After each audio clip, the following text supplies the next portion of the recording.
Oh cool, my tablet's working. Community! Community.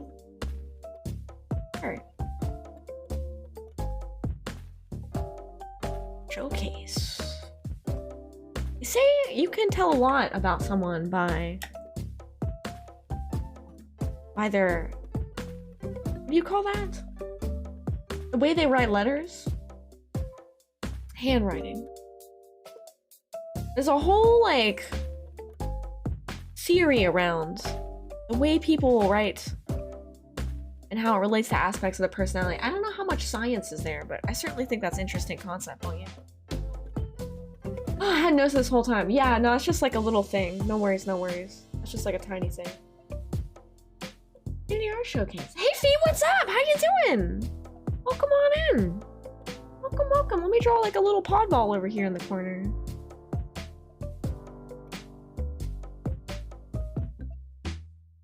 There we go. We need a little pod ball right here.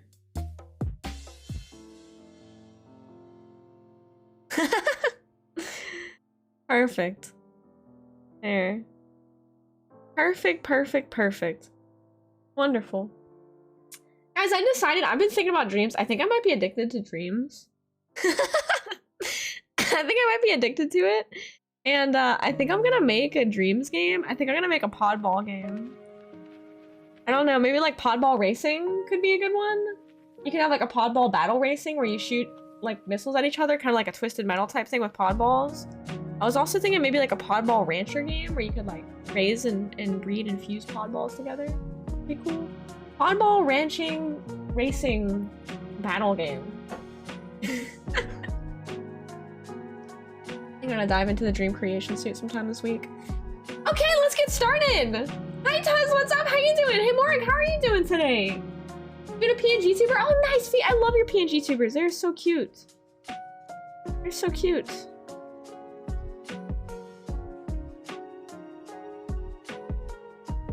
This is just a little friend.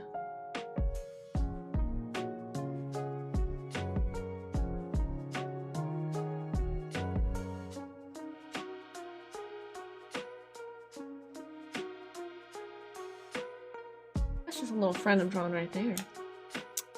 Oh my god, I do. I think, Fee, to this day, I remember the PNG tuber that you did that was, excuse me. In my throat. The PNG tuber that had, like, it changed based on, like, what input you put in the fight pad. I think that's one of the best, most interesting PNG tubers I've seen using VidaTube. So cool. There you go. It's this little friend here with a hat. A dog. What's up, Newbert? How you doing? If I have an OC, it's a reptile with mammal-like features that make them a scaly or a furry. I don't think I have the answer to that. I think it's kind of a subjective thing. I don't think I know the answer to that one. I don't think I know. Hey, what's up, Sailor Spud? How you doing? Time to become a bean and eat cookies? Alright.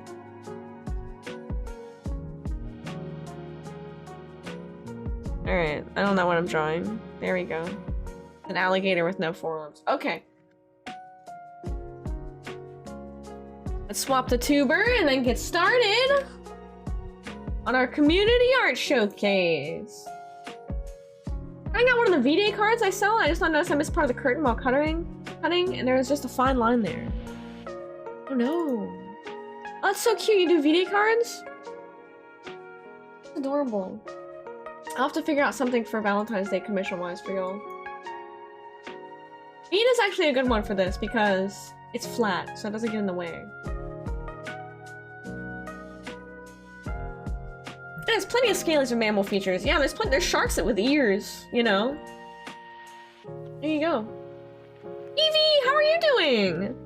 I forgot there's a community art showcase day. Well, there you go. Let's go ahead and get started. All right, let me get my little banner up on the top. So, if this is anyone's... Oh, that's not it. Community art showcase. So this is anyone's first community art showcase. Let me tell you how this works. If you see this little critique requested thing appear here at the top, that means that you're welcome to join in constructive group criticism for the piece that is displayed. Now, when we do group critique and criticism, we try to keep it constructive. So we try to make sure that things are constructive and supporting and helping each other improve and grow as artists. Rather than just saying, I don't like this, think about like what you think not works about the piece and why does it not work and how can you articulate.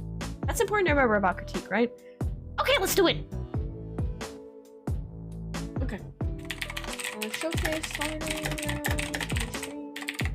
entry is closed. Okay.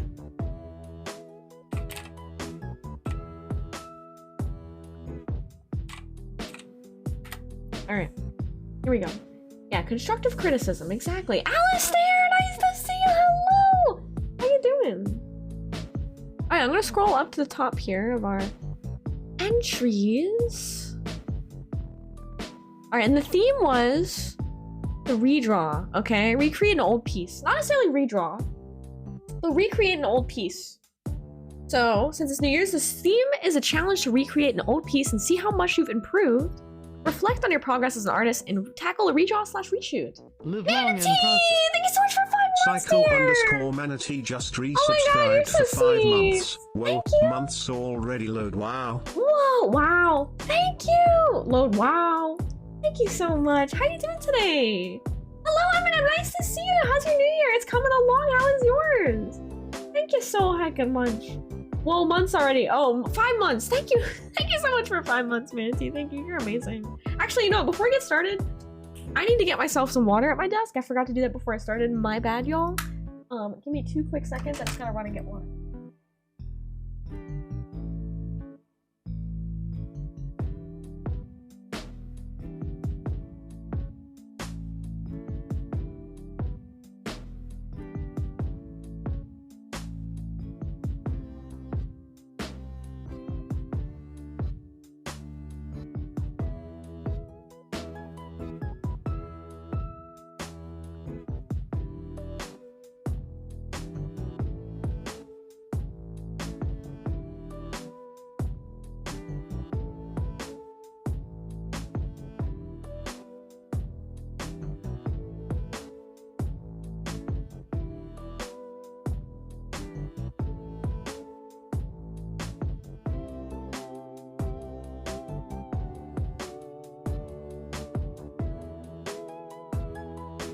All right, I'm back. Thank you for your waiting for me, everybody. Sorry, I had to get some water at my desk. Hey, what's up, Tima? Nice to see you. I am sipping right now. Thank you very much. Adequately PogChamp behavior detected. Distributing chalky milk. Oh, chalky milk. Alistair, how are you doing today? Okay, so this is actually the first piece. Let's see. The first piece is by Psycho Manatee. Okay, so Psycho Manatee says, as a spirit of the new year, I post this because this is a yearly New Year's tradition of drawing a big scene at the end of the year to see how much I've improved over the years. Oh, wow. Oh my god, I love your art so much. Hang on, let me pull this up on screen here. Where is my thing? Bum, bum, bum, bum. It's so cute! It's a manatee with moose antlers! Oh my god, that's adorable. I also love how you kind of like... I'll zoom out of it so you guys can see the whole piece. I love how you like kind of blurred out the bottom to kind of show like this sense of focus on the face here. It's a moosatee! Oh my god, I love so much. Also the way the fur, or not the fur, the way the snow is drawn is so beautiful too. How it's not perfect circles, but it looks really like snowflakes. Really fantastic. Really, really wonderful. Ragtuber.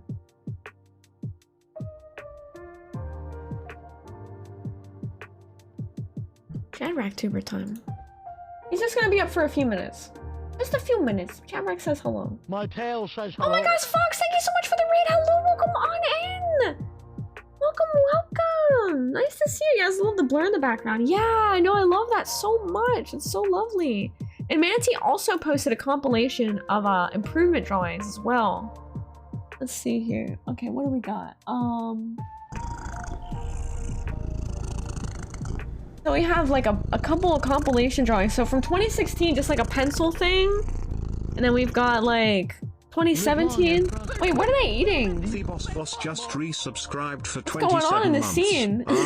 Tilda. Wait, what's going on in these scenes? You gotta explain this. This one guy's getting stabbed. What's happening?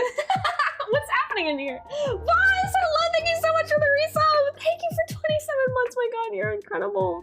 How are you doing today? How's your weekend been? It's cannibalism? Manatee, you're drawing like a family of cannibals? All right, this is a picture. 2016. He's an office worker. He's got a regular job. 2017, he goes back to visit his cannibal family. He falls on hard times. 2018, he has to resort to gambling to make ends meet. Okay.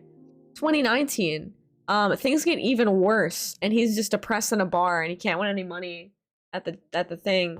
What is the next one? 2020, bro is getting stabbed by, I don't know, what is this, a goblin?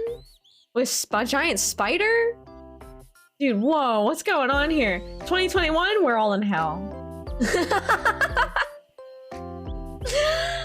Oh my God. Hey, Lyaconians, how you doing? Nice to see you. This is awesome, Manatee. Thank you for sharing. Back to the dinner table. Back to the dinner table. All right, the next one is Dark Magic, Sweetheart. Oh wow, this one. Okay, hold on. We gotta show. There's an order to these. Okay, so first one. Let me zoom in. How's your stream, Fox? How are you? How you doing? Welcome on in. Welcome. Thank you for the raid. Let me get you a shout out, friend. No, it's all good. I think I got it right. This is the first one, I think. Where are you streaming today? Hey, Dirk Sweet, nice to see you. All right, first up, this is already amazing. So I don't even know where you're gonna come from here. Like, this is already looking so good. I love the background. I love the background. I love the thing. What? You stole my wallet while I was distracted? Lone Wolf, give me my wallet back! Wow! I didn't want one. I love the way the rose is drawn too. Okay, here's the next one. Okay, so this is the next one. It looks like different. That is 2013. You're very bad with editing in Photoshop. I actually really like this one. I actually like this one a lot. I like this. I like the color and everything in this. Like, I don't know. This is, you got your first drawing tablet? Oh, so this one here, you got your first drawing. Wait a second. So is this drawn on paper and then you put it into the computer? Hey Rex, what's up? How you doing? I think that's really good. And then this is the next one. Okay, so this is all digital, this one here. So this one has a very different, oh, that was traditional scanned and edited. Oh, I like it a lot. I actually like this. It does have a traditional quality to it, almost like an airbrush look. And then this is all digital, right? Okay. This one has a very different feel than this one. Obviously because of the shift in the background color. I think the color composition, it feels very different. It's definitely, you can see that like, this one here, it looks like you're, I don't think you're using a symmetry tool. No, you're not, but it does look more, it looks more centered and more stabilized, more regular, right? Used to make traditional with colored pencils and paint. It looks so good. You should do more traditional. I love it. Okay, and then here's the next one, and wait till you see this one. This one's incredible. This is the glam up of the century, y'all. Check this out. Wow, and this is today. Another redraw. 11 years was long enough. Hey, what? Guess what? What? This is 2021.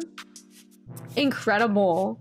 I love to see this improvement. Also, like the way that the hands press against it looks like the character's stuck in glass. It's so cool. This is awesome. You just boop me? Did you give me a boop? Did you give me a little boop like that? Thank you for the boop. Thank you for booping me. He's trapped in a painting. Wow, I love this. I love the outline around the character. Like, I love the effect of the way you draw the eyes is so good. Oh my God, I love this so much. The way that he's like pressing up against the, I guess like the surface, you know? It's from the horror game, Ib. I've never heard of it. I love this guy up here too. And the way that you reimagined and revisioned this original composition in a more dynamic way, I think shows how much you've improved. Like you zoomed in on it, but I think you really focused in on what is important in the composition to get the idea across. Which not only shows that like you've improved technically, but you've improved with your sense of composition as well, like by miles. This is amazing. So the first one, Dark Magic says, is 2013-ish. This one, whoops. This one here is 2013. Wow. Okay, and then you redrew this in 2015, right? Okay, and then the last is a final redraw. It was completed in 2021. That's incredible. I would love to see you redraw this again and to see how much you've improved and changed your style since then as well. Yeah, the transitions to this one are amazing. I'd like to see how your traditional work has changed as well because the original was freaking great. I know, I like the original a lot too, actually. It has a nice style to it. It'd be interesting to see you tackle traditional again, after having improved so much with the digital. This is incredible. Wonderful. Insanely amazing. Dark Magic, your work is incredible, and I'm super, super humbled and honored for you to share it with us and on the community here. Thank you so much. Also, we're gonna switch Chadrack out. We're gonna go back to Bean. Hey, Karamanam, it's nice to see you. Have a wonderful night. Be well, be well. Oh, I'm so small. There we go. Yeah, that's awesome. All right, let's see. We keeps cruising. Let's keep cruising. Okay, Valentine is next. Okay, this is a spooky one. All right, the first one is like this. Pretty simple. Okay. This one is from 2018 when Valentine first started digital art. Okay. Okay, someone I drew looks like my current persona, so I had to draw it. Okay, so this one and then the next one. Oh, and this one's critique requested. And this is the redraw. And this one has like some horror, slight horror gore elements, but I think it's fine. Okay, definitely a huge difference in these two drawings. There's like a huge glow up in these two. Let me zoom out so you can see the whole thing. All right, this one is critique requested, so we'll dive into a critique on this one here. Hey, Tombstone! This one's your art here? This is awesome. Oh, you're Valentine! Oh my god, I didn't even put the two and two together because your Discord name is different than your stream name. Yeah, I love how the mirror bends like a fisheye effect. I think the thumbs are backwards.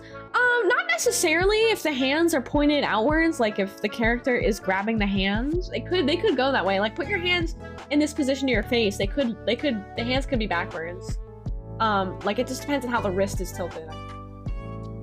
But I think the thumbs, oh, the other hands? The hands being grabbed. Yeah, no. I don't think they're backwards, because like... Wait.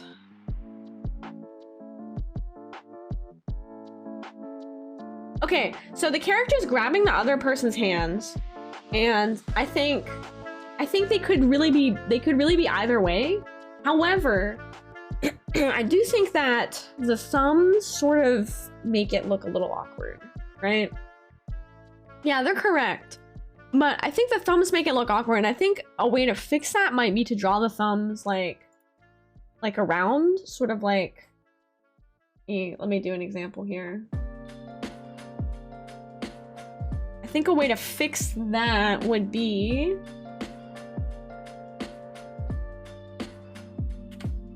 like, to draw... Oh my hecker.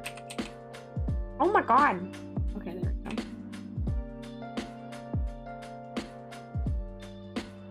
Like, if this is the hands... and the hands being grabbed here... I think I would draw the thumb like that, kind of coming around. You know what I mean? See? Because I think that, like, that being the thumb poking out... because I think that the thumb kind of going like this... it just seems like it's, sticking out a little bit too much. Right? I think it's more like the hands are crossing over each other. But that's how I would think to do that there. If this hand is grabbing this. Even like get rid of this little line at the end there. Yeah, I think I would do that. Because I think that the thumb sticking out I think the thumb sticking out on this side is what makes you think the hands are the wrong way. They're not the wrong way, but... Hi, Final Showings! Glad you made it! Thank you! Well, I thought, you know, all your kind messages in Discord are very encouraging for me, and I really appreciate them, so I just wanted to know thank you. I've been having a rough day, and it's very appreciated to read those kind messages. It really helps me, get going back on track with me. Hey, Raylan, nice to see you, dear. How you doing? That goes for everyone who's so kind and, like, supportive. Okay. But yeah, I think the thumb there is what I would change. One of the things I think are the strongest points of this is how you drew the eyes here. And the way this eye is drawn is so stylized and interesting. Like, I haven't even seen anything like that. It's incredible. I love it. Does anyone else in the chat have any other critique for this piece? I love how you did the background with the bricks here too. From Aberdeen, Maryland. Wow! I hope you enjoy your time in Aberdeen. I love the concept. Me too. Hey, look at hello. Thank you for the lurkies. Thank you. I appreciate that. Nice to see you. I also like how you show that the mirror is a surface by showing these reflections. Like, I think it could be, so the mirror has a little bit of like a bend to it, like a fisheye effect. And that could be emphasized in these little reflections too, but that's kind of a nitpick, I think. Really, you know? Yeah, stylizes the eyes, the part really sticking out, but the rest of the body is detailed. Yeah, I think that too. That's a good critique. Like, I think that, like, you have this really cool eye right here, and the way that you drew this and the way that you rendered this is a little bit different than the way that the rest of the character is rendered. I think if you applied, you kind of did an eyebrow too. So I think if you applied this sort of like mode of rendering for the rest of the body and gave the rest of the body that same sort of like attention and care, the whole piece would come together. Like, I think up here in the hair, you know, like you see these beautiful eyes up here. It's so nice. It's like up here in the hair, it's kind of just like a smudge tool. But I think this could really be emphasized by applying this gorgeous like brushstroke work that you've done here. It's so beautiful. It's so beautiful, you know? Sometimes having a consistency in your like brushes and tools and like techniques is really helpful for creating a consistent look throughout the entire piece. Yeah, the eyes very organic, there's small and clean lines. Exactly, for the rest of the piece, especially the teeth. I think the teeth stick out to me as very sort of mechanically clean. So I think the teeth could really be emphasized by making it very like make it like this, you know, have fun with it. Yeah, push that like this beautiful eye style. It's just, oh my god, it's gorgeous. I love that. I love how you did it. Incredible work. Thank you so much for sharing Tombstone/Valentine. Thank you. Let's see the next one. Oh, this next one's from Mr. Toxic. Okay, my bunny character Eric's. Okay, let's see. We got two right here. 2019 on the left and 2021 on the right. Definitely a huge improvement. No, I haven't gone over yours on right. I'm only on like the third one in.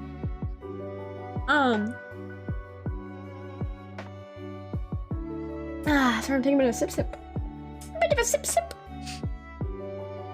This is a huge improvement in posing and form. So like you can tell on this one that you're depicting the character here, but you know, not quite fully like depicting the whole arms. The legs, you have like an idea of the form where you want to go, but it's just kind of like standing upright. This one, you have a really good idea of like, you know, not only the face shape, but this arm looks wonderful. I love the paw here.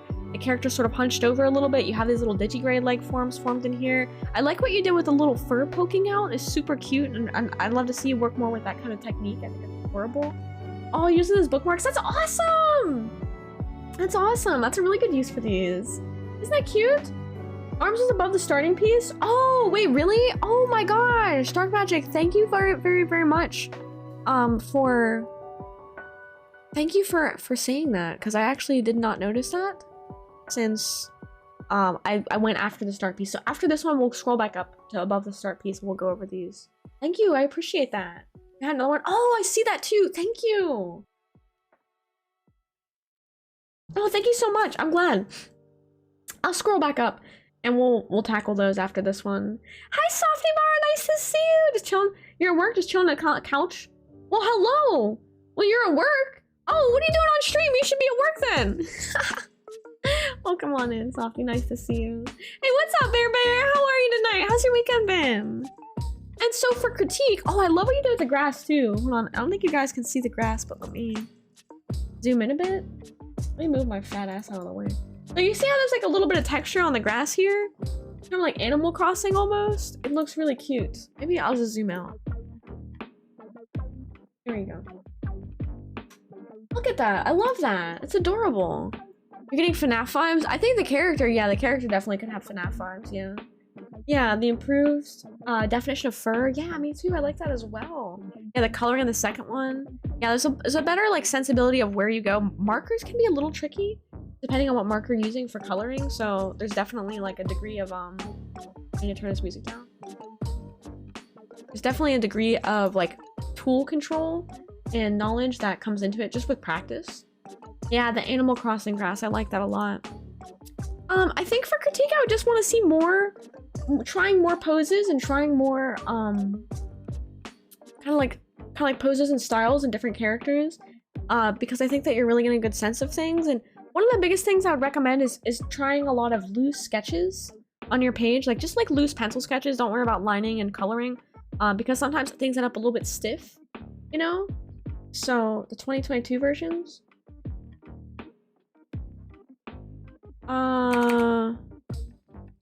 What do you mean? Oh, I don't know. This is just the only thing that was submitted. Oh, wait. There is another one. Oh my god, you're right. Oh, this is a huge improvement then. We have 2019, 2021, and then here's 2022. Oh my god, this is lovely. I don't know what you expect the coin later. It should be sooner rather than later. Thank you for letting me know. I'll keep an eye out on my mailbox for it. That's actually really helpful. Thank you, thank you. Wow, this is a huge improvement. Oh my gosh, I love this face. I love how you do that little mouth there. It's so cute. It has such a good style and a good, like, I don't know, like something about that is just, that just is the cutest thing. I love the little paw pads too. And I really like the shape of the body that you chose. It's very like cartoony, but it works really well. Oh, this is absolutely like, this is a huge, massive improvement. This is wonderful. Absolutely amazing. Oh my god, huge improvement, Mr. Toxic. The elbow on the right. I think the right one's a little bit stiff, but you know what? Like, I kind of like the style and it almost makes me think of like a fusion of like something that is almost kind of abstract a little bit and angular, and you can even push that and look at other artists who do work. Remember that you don't need to make your work look like anyone else's work, right? So I say this to a lot of furry artists because a lot of people who get into furry art, they want their work to look like quote unquote furry art, right? You want your work to look like what is, I don't know, popular on Twitter or whatever, furry art stuff. But you don't need to do that. You can make it wild, you can make it weird, you can make it totally wacky, make it yours. Like, I think the idea of creating something that's a little more angular, combined with some of these soft shapes and highlighting these shapes is actually just such an awesome and cool idea. I really, really like this a lot. It doesn't need to be, like anyone else's work, you know what I mean? Have fun with your work, keep pushing it. I want to see more of this character because they're so freaking cute. I know, I like the hips. I think the hips are awesome. I think it's so cute. It has like a nice like bunny shape. It's like a cartoony shape, you know what I mean? But that's what I mean, like it doesn't need to look like a perfect anatomy. It doesn't need to have that. No one's art needs to have that. It's only if you want to have that, right? If that's something that you want to have in your art. I love this. I think it looks awesome. This is so cool. Thank you for sharing, Mr. Toxic. I want to see more. Thank you, thank you. Let's scroll back up because you were right. I missed a few pieces. Okay, let's go start with arms. Okay. Arm, same piece, same color, same idea, same artist. Only difference is time. Okay, I like the idea for yours, arm, that you drew the same piece in the same colors to keep it consistent across your redraws. I think that's so wonderful. Arm says, for this piece, this is my first time I ever drew Molly, the character I submit all the time.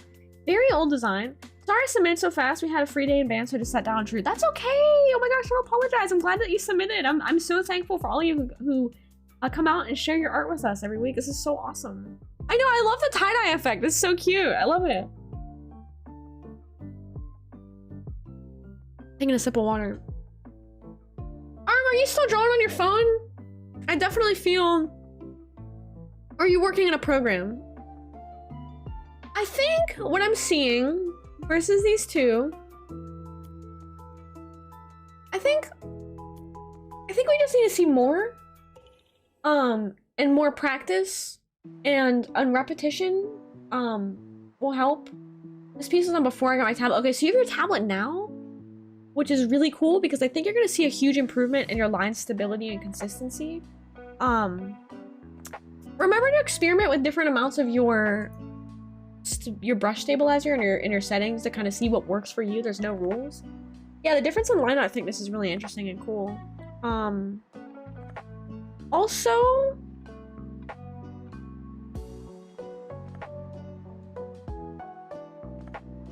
I have to keep muting because my allergies are so bad lately. I don't know what's going on.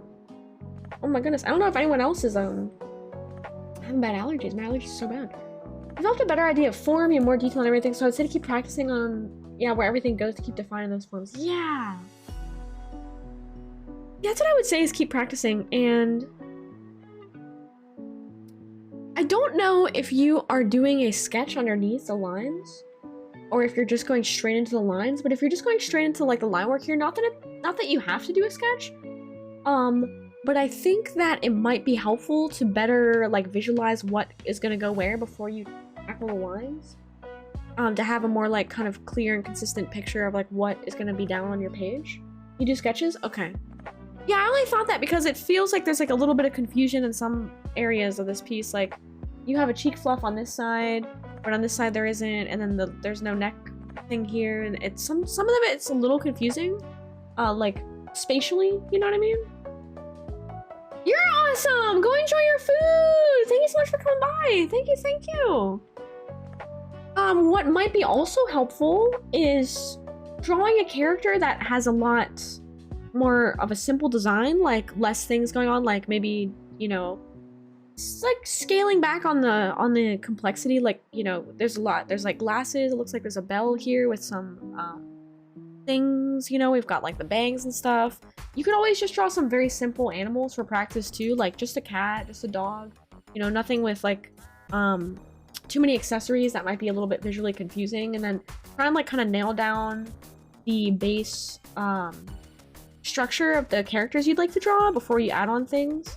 Do you know what I mean? Hopefully that helps describing things. I really do love the colors you chose. They're so cute. I love how you have the background too.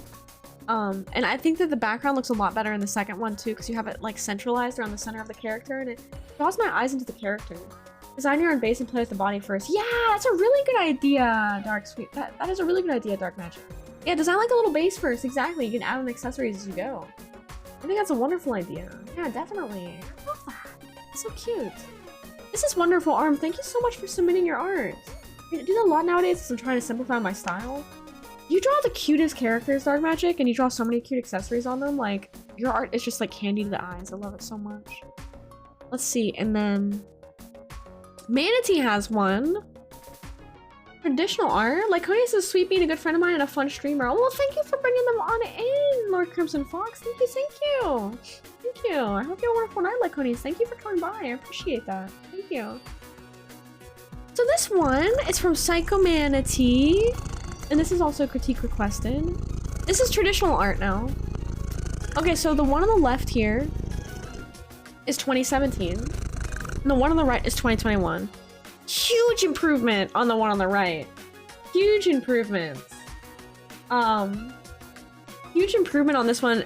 Like, first off, the style, the perspective, and the ambition that you have as an artist shows way more in the later one. The first one is sort of like, you know, your direct, forward-facing character pose. And then this one, you have a much better sense of anatomy. You have a very interesting, like, stylized face and, like, direction that you're going with this. It almost reminds me of, like, 90s Nickelodeon style, you know what I mean? I like that, like, the Klasky Crispo style. And I love that. I love that style. The lighting! I know! And the shading is so good here, too. It has this really nice intensity. It's hard to do with markers, too. Arstation, nice to see you! Welcome on in!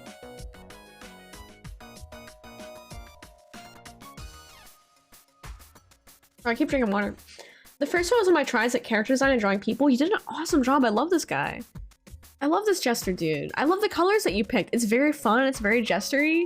I really like his face and his long nose. I like that a lot. That's so good.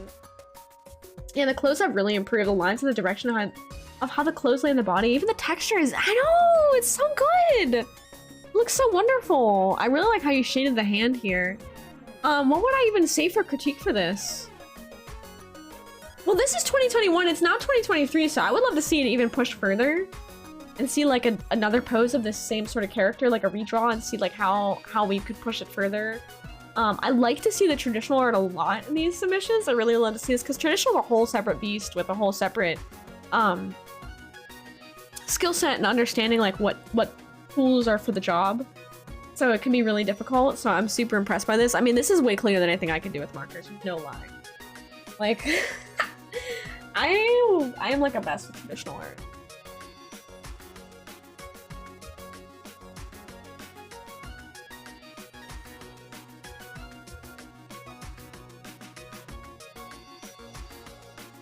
Man, my allergies so bad today. I need to get Copic refills and get the traditional art again. Copic markers are so expensive. Oh my gosh, so expensive. Expensive! Okay, let's keep going down here. We did Dark Magics, we did that one. Okay, this one's cute. Jay Zucchini. I love Jay's art. Oh my gosh.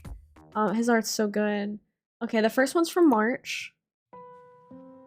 It's adorable. I think his character and his art's so cute. It really looks like a cute little like webcomic style.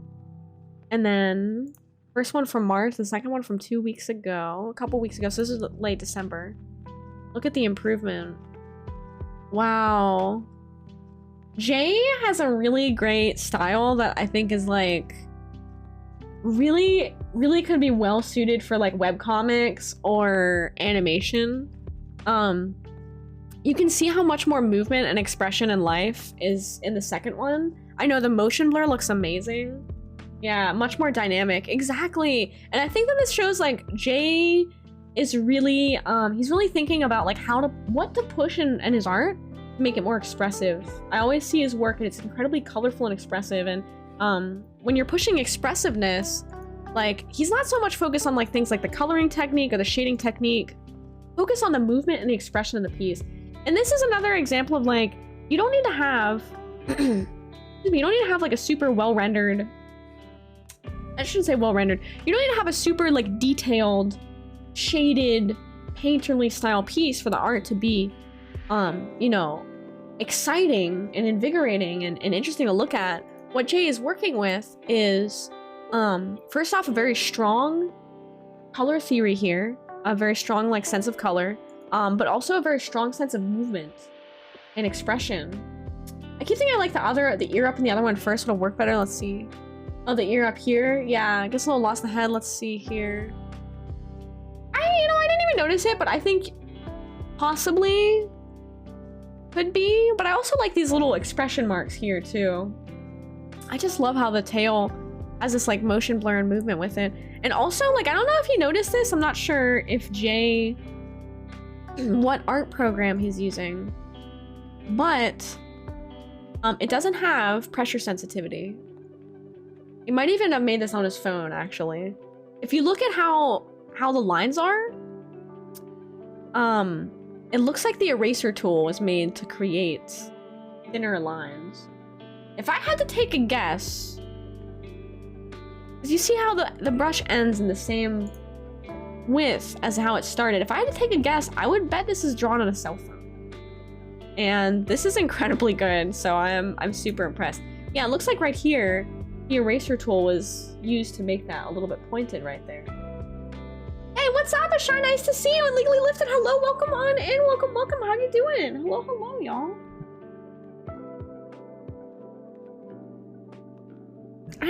This is interesting. How the smear for movement. Yeah. What the rack doing? Yeah. I think the ear up and ear down is probably largely a subjective thing, but this is really interesting. Like you can see right here where Jay knows that the brush needs to come to a point, but it looks like that he doesn't have that tool in his kit for the software. He's actually working with what he's got and he's creating that point using the eraser and painting over it. It's actually really ingenious and amazing. Super impressed by his work. And now that I look at it even closer, I'm even more impressed because it looks like he's working with a very limited art software and all his work's incredible. Absolutely wonderful. Absolutely wonderful work. I love this. Drago, what's up? How are you doing? Yeah, big brain moves. Doing alright for the most part. My anxiety's a bit high, causing a bit of nausea. Oh, I'm sorry. I hope you feel better, Shari. Maybe the stream will help cheer you up. We're hanging out. We're looking at people's art. Okay, let's see. Okay, so reshoots. Old one is spoilered for distinction. Okay, so this is photography work now from Bear, and I love Bear's photography work. Okay, so this is photography piece. This was submitted to our Halloween art contest. This past October, right? This was for the scary art contest, and so this is like a photo. Multiple photos overlapped on top of each other, I believe, digitally altered to kind of create like a chromatic aberration sort of effect here, like kind of like a VHS effect. There's some scan lines added. And then I really love this piece because it really has like themes of like maybe like being trapped in your head or thinking or having like anxiety. The chair, we talked about the chair last time. Hold on, let me zoom out because you guys can't. We talked about the framing. The chair is an odd choice down here. But let's see the resubmission, because there's a new one. Okay, here's a new one. Oh, wow. The new one has very different vibes. Wow. Very different vibes. You forgot the scan lines this time. Yeah, I do like the scan lines. I noticed that. I do like the scan lines a lot. And I think that the old one, this one has really nice color correction. Let me zoom back in so you guys can see the color correction. So you can see the colors are pretty vibrant in this right here. This one, they're not as quite as vibrant. I think the scan lines laid over top would really improve this piece. Your art is kind of like stinky. No, everyone says that. Everyone thinks that about their own art, Asha. Your art's not stinky. So this one has a totally different vibe than the last one. This is interesting. So first off, like you have the character here staring directly at the viewer. It's a lot more confrontational than this one where it seems more indirect. Like there's not direct eye contact. There is a little bit, but you don't really notice it as much, right, in this one. But this one is a lot more like, I mean, you have this really, really interesting and haunting look happening here. I like the dark sections here, but what's really cool, so you have like different areas of the head. I like those glasses here. Yeah, I like to look at those red and blue things with 3D glasses. Oh, I wonder if you could do that with this piece. What's interesting that it really caught my eye is that it looks like there's 3 figures or sets of legs here that you overlaid that create this sort of figure.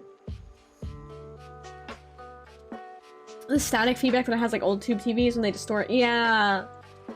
You know, there is a way to do that glitch effect that, Bear, you might think is kind of cool. So I can kind of show you. Let me show you. So this is like a really simple example. Excuse me. But if you're in Photoshop and you want to do like a VHS effect, so like where the TV is distorting, I'm gonna grab my little rectangular selection tool, and you basically grab part of it and you like offset it. Oops. So you want to grab like parts of this. You can do stuff like this and kind of like overlay. Obviously this is a very like kind of bad example, but this is one way to do this sort of like offset effect. And pair this with some scan lines. Experiment with the different experimenting with different consistencies of this and whatever. Like you have this sort of effect here where it's like the screen's messed up. The program I use has similar scan lines and glitch screen as a built-in filter thing. Oh, really? Okay, see, I'm doing it the hard way. I mean, you can even add like effects like a little white line like across it or something, you know? Make it small. Yeah, you can do like all kinds of different things with this, you know what I mean? You can even experiment with that. You can have like say you did some lines or something. I don't know. Breaking up the image with some shapes and stuff could be interesting as well. Kind of pushing, playing around with your software, because really the sky's the limit, you know, with photo manipulation stuff. This piece. Yeah, this is really awesome though, Bear. I'm really glad that you resubmitted, because this is really, really cool. I love to see how you're playing around with the different forms and bodies in it. So cool. Oh, that's sweet, Lyconius. That's wonderful. That's adorable. You're so sweet. Yeah, I need different music. This is like too... I like my Sonic Jazz. Music's a little bit too, like... wild and crazy. Let me close some of these tabs out. There we go. Yeah, an old film effect. Yeah, yeah. Absolutely. I really like these. You know what these remind me of? Jewbear, have you ever looked up like ghost box photography? That might be something you want to look into. Yeah, looking up like ghost box photography. So there used to be like a thing back in the old days, in like the 1800s and stuff, where like they took photos. There's all kinds of like weird and interesting origins of photography, but there's one where like they took photos of people and they had to like not move at all. I think it's called ghost box. I don't know. Anyway, they would move a little bit and they create this strange ghostly effect.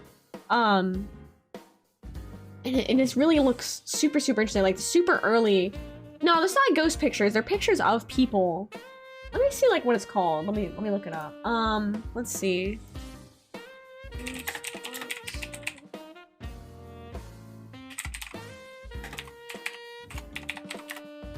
It's called spirit photography.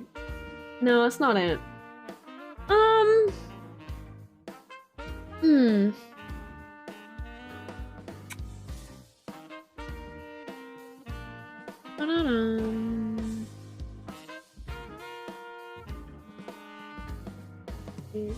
Old 1800 photography. So like some of this old stuff was super bizarre.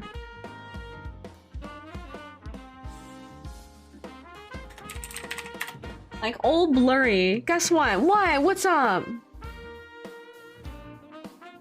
Maybe you have to get Memento Mori pictures. Those are really weird too. So the Memento Mori pictures are super weird. Anyway, there's all kinds of weird. I know you like dark and macabre stuff, Bear. So like look up like the old like 1800s like Memento Mori photos. They used to like photograph like the recently departed in like the early 1800s. It's in Victorian times and stuff. Really interesting. Like Victorian portraits are really interesting. There's all kinds of like really bizarre like rabbit holes you could go down to. Like how long it took to take a picture. And I mention this stuff because with your work, it seems like you're very interested in like, yeah, darker ghostly pieces easier to make. Exactly, you're still kind of this like darker, ghostly, like almost like double or triple exposed photography style. I would love to see you tackle like, you know, a traditional like developed photography like medium, but I know it's not super accessible. But I just think like this is so cool. I love your photography work, and I'm excited to see. I talk about dead bodies. Well, like that stuff's really interesting. It's all it's like really cool and interesting like photography history. You know, it's dark, but it's interesting. But they did used to do. There was something I can't quite find the term for it, but there used to be people who did like quote unquote spirit photography in the 1800s, and they did like weird they did overexposure effects to make it look like spirits, and they tricked everybody, and it was really interesting and funny to read about. Daguerreotypes, that might be the word I'm looking for. Yeah, daguerreotypes. Yeah, Soul Sabi. That might be it. Yeah, I want to play a delve with playing into exposure. Yeah, absolutely. I would love to see more. Bear, I think you've improved so much with this one too. I think you're definitely you are trying out new things, and you have this cool vision. These ghostly forms that I want to see explored further with like and also emphasizing the horror elements in your work I think would be really important as well. Like emphasizing like what is scary, because I think this one's definitely more horror than the last one, almost, right? The last one's like emotional, but this one is emphasizes the horror elements, you know. I love it. It's wonderful. Yeah, with their families. Yeah, they did back in the 1800s, exactly. Yeah, half exposure. Yeah, interesting stuff. You learned a new baton twirling trick. Wow, that's awesome! Congratulations, Chonky. Congrats to you. Okay, let's go to this next one. This one is Fee. All right, let's see. So curious here to learn how readable these refs are. Okay, you drawn stuff for us using the refs we made. So it's sure they're not that bad, but trying to help out. Okay, the first is the old one, 2021. Okay, let's see. This is the old ref with clothes added that say too hot for Twitch. I like it. Very nice. Very nice, P. Okay, so we're critiquing a ref sheet here. All right, interesting. And then here's the new ref. All right. This is a different kind of critique because this is a critique for a reference sheet. So this is a different kind of criticism. So what do you need when you design a ref sheet, right? What do we want? What do you want in a ref sheet? Artists in the chat, what do you look for whenever you draw someone's character in the ref sheet? Like, what I look for is clarity. So I want the character to be I want to be able to easily understand when I look at the character what species it is. That succeeds in both versions. You can tell that the character is a rabbit. I want the character's colors to be readily available so that I can easily pick them. Yeah, color palette, boom. It looks like you succeeded in the first one hasn't. The second one doesn't have a color palette. I do like the color palette in the first one. I like these little shirts and clothing options. That's pretty cool. I like that. Sometimes it's nice to see them on the character so you can get an idea of like how they fit, but I don't think it's necessary. To be able to tell the marlins from all sides. The markings from all sides. Yep, and it looks like this one is missing the spots on the one arm. Unless that's intentional. Let's see. This one, the markings look a little bit more clear in the new one. You can see that they show where the markings are gathered on the character here. On the last one, it looks like the markings just changed. They look a little more random, and this one looks a little more intentional. I also really like, I have to say, as an artist, if a character has glasses, I like when the ref sheet shows the glasses on every pose. Because otherwise, I'm probably gonna forget them. That's kind of a me problem, to be honest, but I like when the glasses are on every pose, you know? Yeah, things like if there's a tongue piercing, show the piercing, no spots on ears. So I also like that you hand drew the text and I always say this about your work, but you have a really great, like, you write perfectly. It's so, I haven't seen anything like this. This is all handwritten text, and it's does it take you a long time to write the handwritten text? Right, as text tools notoriously bad, that helps. It's so good. I've never seen, like, mine, when I handwrite text, it looks like complete crap. It's incredible. It's so, yeah, not even trace the text. It looks incredible. Did you trace it, or is this totally freehand? Because if it is freehand, I'm confused and impressed. And we're gonna swap to the talking mode here. Yeah, it looks really good. I don't know, what critique would y'all think to give the artist here about their ref sheet? Spots can have more variety size. So wait a second, hold on, rewind.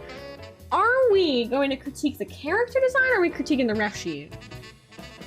What do you want us to critique, Fee? Do you want us to critique the base design of the character, or do you want us to critique the layout of the reference sheet? Because I wanna be sure we're tackling exactly the area of improvement that you want. The readability of the ref. Okay.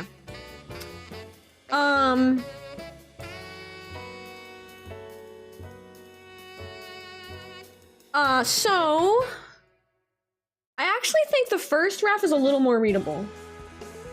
I think the first reference is a little more, I think that the character's styling maybe a little bit stronger on this, and the posing a little bit stronger in the front view. This back view is a little confusing because the character's head looks like they're twisting backwards a little bit, where it is a direct back view and their head maybe shouldn't be so far back, like twisted backwards. But in this one, it's pretty clearly a front and back view. A lighter color background can make the text easier to read. Yeah, the colors here are a little... Or you can even do a little box to show the text. You can even have a little box to have this here. Or you, like what I do a lot of times with my text fee is that I put a little outline around my text to make it more readable. I like that, you know, you have everything like kind of clear up at the top, all the info about the character. Same with this as well. I really like the color swatches on this one. That's really nice. I like the clothing options on this one.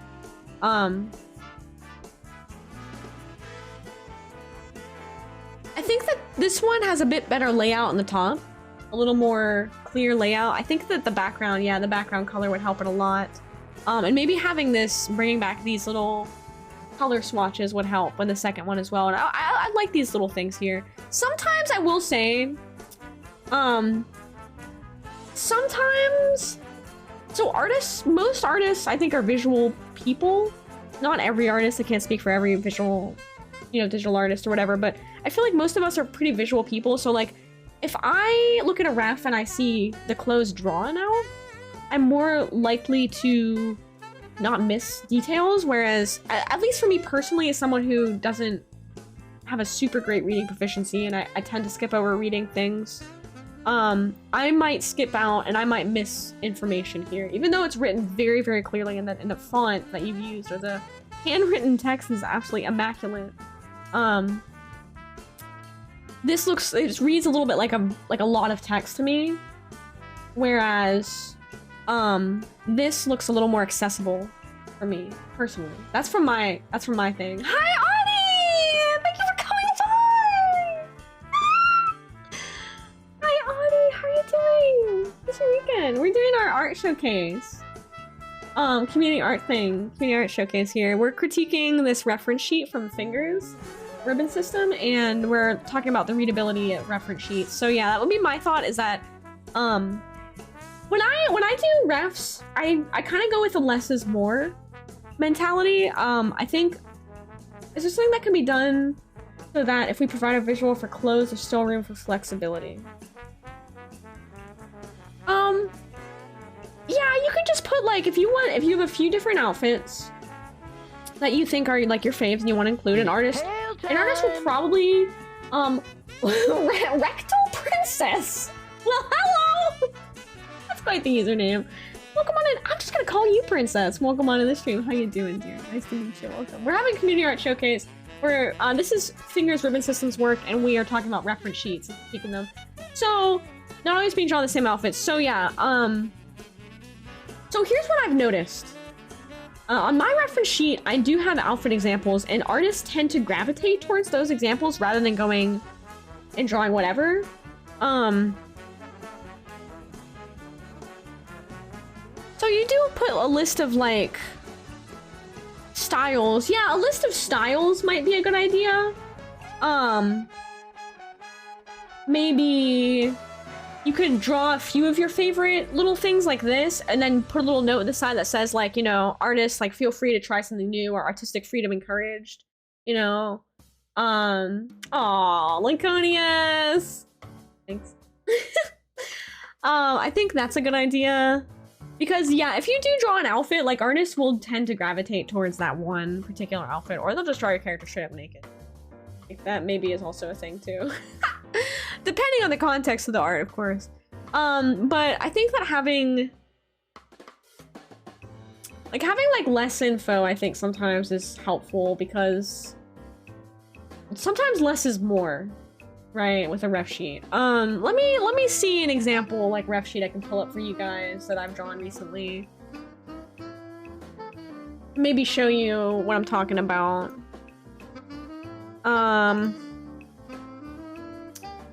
So here's an example ref.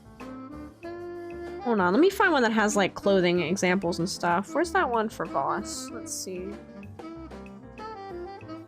Okay. Okay, so here's a reference that I did for Boss, and this is, I think, a good example. So we've got text organized to the left, and we're keeping the text visible. We're keeping it easy to read, but we're having the information that, you know, an artist might need, who is referencing the character. Since the character is all one color, we don't need a back view. There's no need for it because the character doesn't have any weird markings in the back. So instead, focusing on two very important aspects. One would be the clothing, and the second would be just without clothing, so that reference artists can get an idea of the body shape, the form, and the fluff. We have the colors very neatly organized up here, so they're easy to eye drop, so artists can easily eye drop the color. Exactly, it's like a resume. It's a visual resume for a character. No, that's kind of what a reference sheet is. And then you have details of the hand and feet, because you can't really see the bottom of the feet in this marking, in this right down here, or the hands. So you want to get an idea of like exactly how the little paw pads look for this character, you know? Yeah, exactly. You want to keep it, exactly, just like a resume, you want to keep a ref sheet so it's not too much to read, exactly. And focus on exactly like what key aspects of your character do you want to highlight.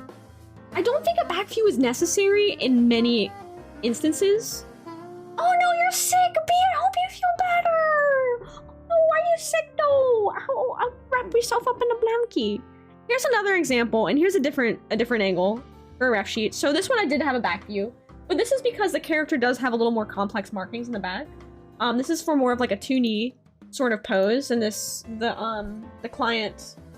Exactly, the back view is needed for patterning. So in your character's example, I'm not sure if your character needs the back view.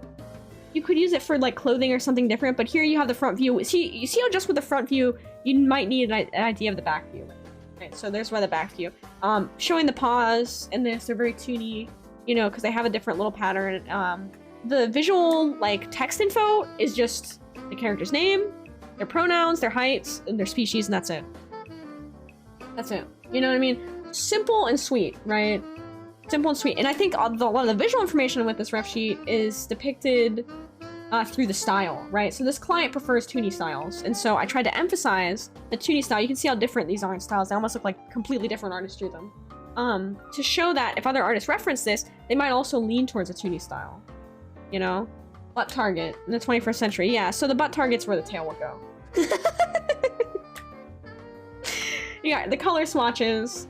And, you know, but the similarities in here is that we're trying to make sure that the character is very clear. And so likewise, like, so Voss prefers the character to be drawn in a more anatomically correct way because the art that Voss gets of their character is going to be more likely anatomically correct art, right? Whereas the difference for this client is that they're emphasizing a more toony look. So the style you draw your ref sheet in is going to be really important because other artists who reference that are going to be, they're going to be more likely to lean towards the style of the reference, I think. So a lot of times a style neutral ref sheet or a ref sheet that emphasizes the style that you'd like to see your character in are really important.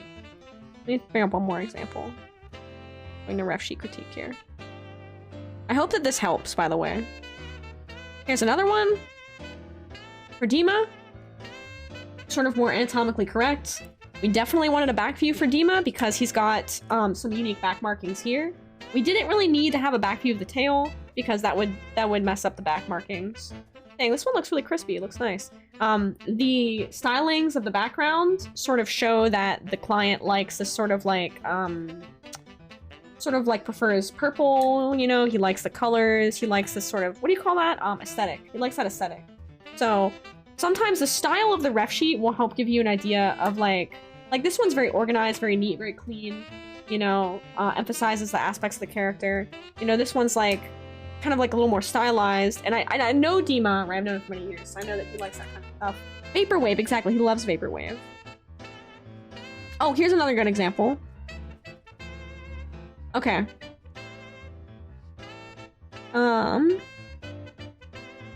This one's Izzy's ref sheet for Lutzy McFluff.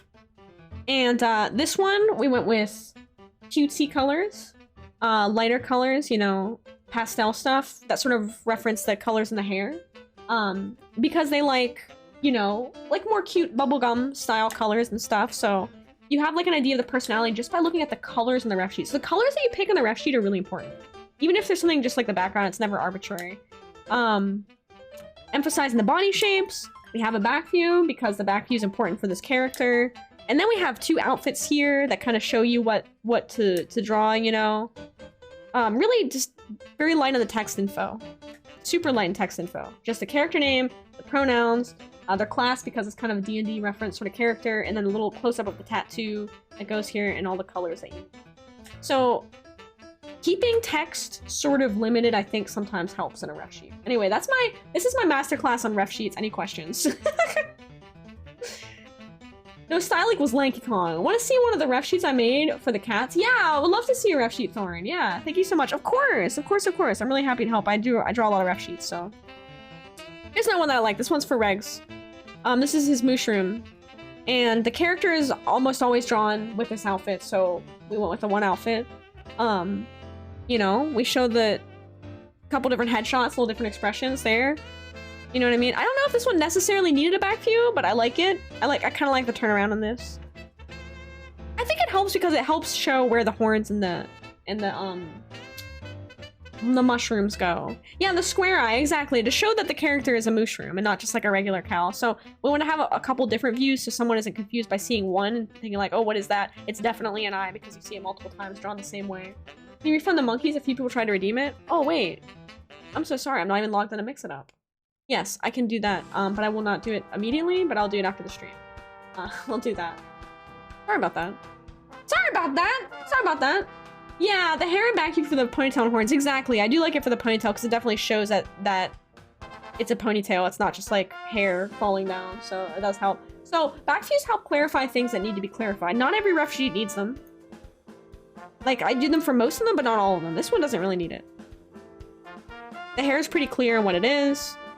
The character's marking is pretty clear. You know, they don't really need a back view. Okay, ref sheet masterclass over. Go back. The art. Okay, monkey's working now. Another way to prevent a lot of text is how the pose and expressions convey the character's personality and interests. Exactly, yeah. Exactly, right. And it doesn't, a lot of this stuff doesn't, some of the stuff doesn't need to be said, like when I do ref sheets, I try to avoid these kind of things, like little things that already say what the picture says. So like we can see from the art that there's no spots in the ears. You know, glasses style can vary. You might want to leave up in case, if you want your artist to, yeah, poop red is broken. 1 second. All broken. Okay, it should work now. Try and test it out. If the markings are lack of or clear enough without the back view, why put the time and effort? Yeah, I don't know if you necessarily need it. For this, you might want to have the back view because you do have spots here, so that does show that.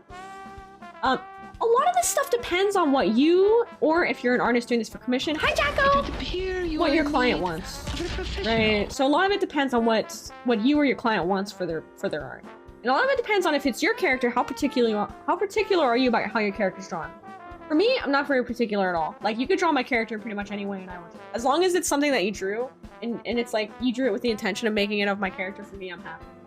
But a lot of times the character needs to have particular markings, and then, you know, emphasizing is important. Absolutely. Hey, what's up, Jack the Weird Kid? Hello, welcome on in. This is we're doing community art showcase, and we're doing kind of like, covering ref sheets a little bit here. Also, real talk, guys, please, I'm asking this as someone who streams on Twitch. Give your character little booty shorts and like a little top. If they're having like a butt or something. If you're really emphasizing the butt cheeks, because sometimes Twitch is weird about butt cheeks. I mean, that's why like sometimes I don't even draw like a butt. Like I might draw like a little tiny one little line just to show that there is a bum.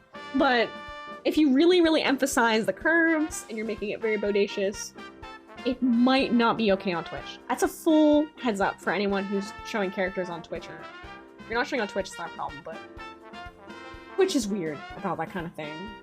Me never knowing if I should draw with the hair or just the bow. Okay, the one thing about a character that's consistent is the bow. Anything else goes. That's it. It can be the hair, it can be just the bow, it can be the hair and the bow.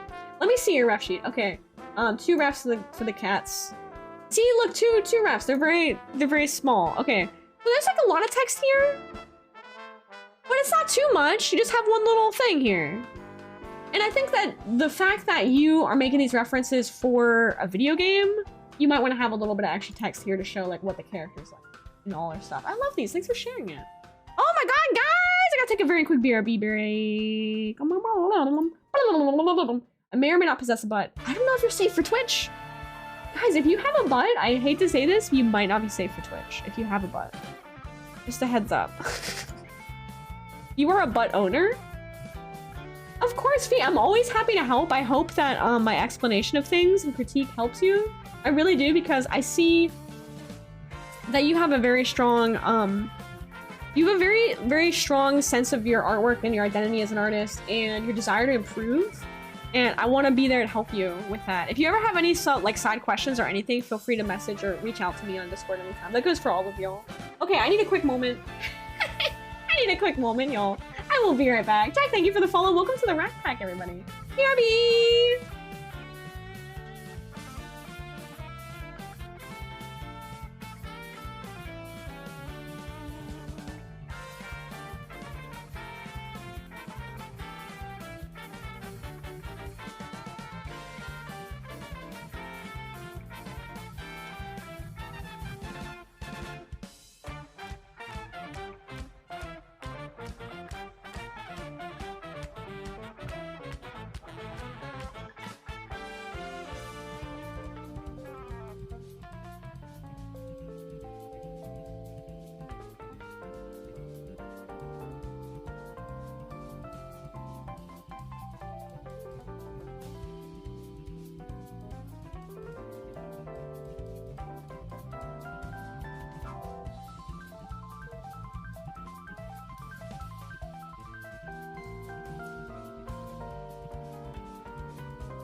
Okay, I'm back, and oh my goodness, we got a raid from Bramble Squirrel!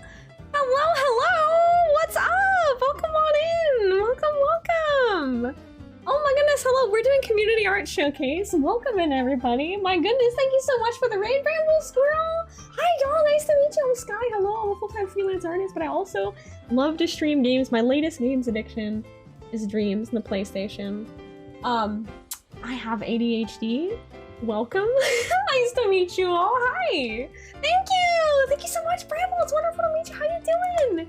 Welcome on in. So we're actually showing off work today that is work in the community, ranging from photos to ref sheets. We're showing all kinds of different stuff. And what is this? A king-size permanent marker. Wow. Beautiful. I have a lot of faith in you, Sippy. I have a lot of trust in you. I just click your link without thinking about it. Oh my god, my dog. Hold on.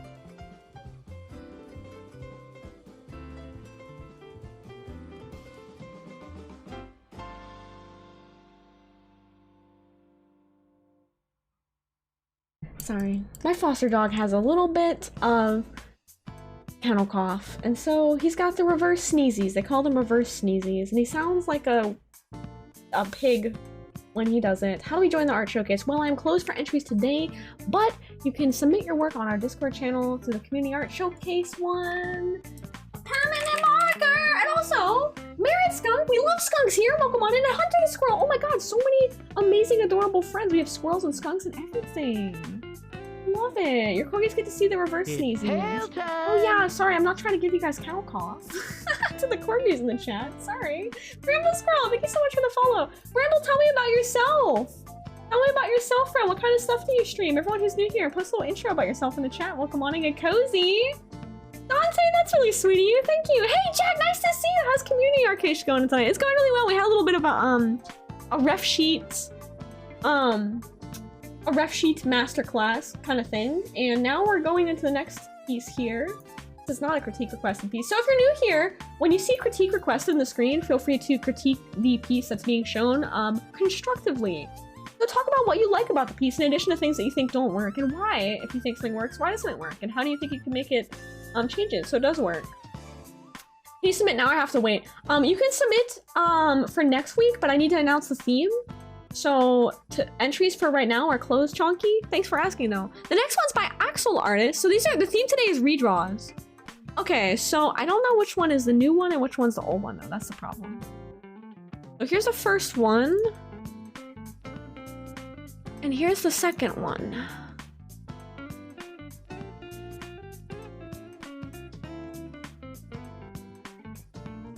They're not dated, so I can't tell.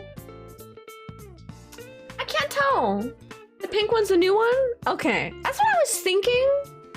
Because it definitely looks like there's a few new techniques in this one over this one. This one's a lot more like kind of bold and flat, but that doesn't mean a bad thing. It's kind of cool and graphic. Yeah, same. I like them both for different reasons as well. And also, hey, it's nice to see you. The pose is stronger in the pink one.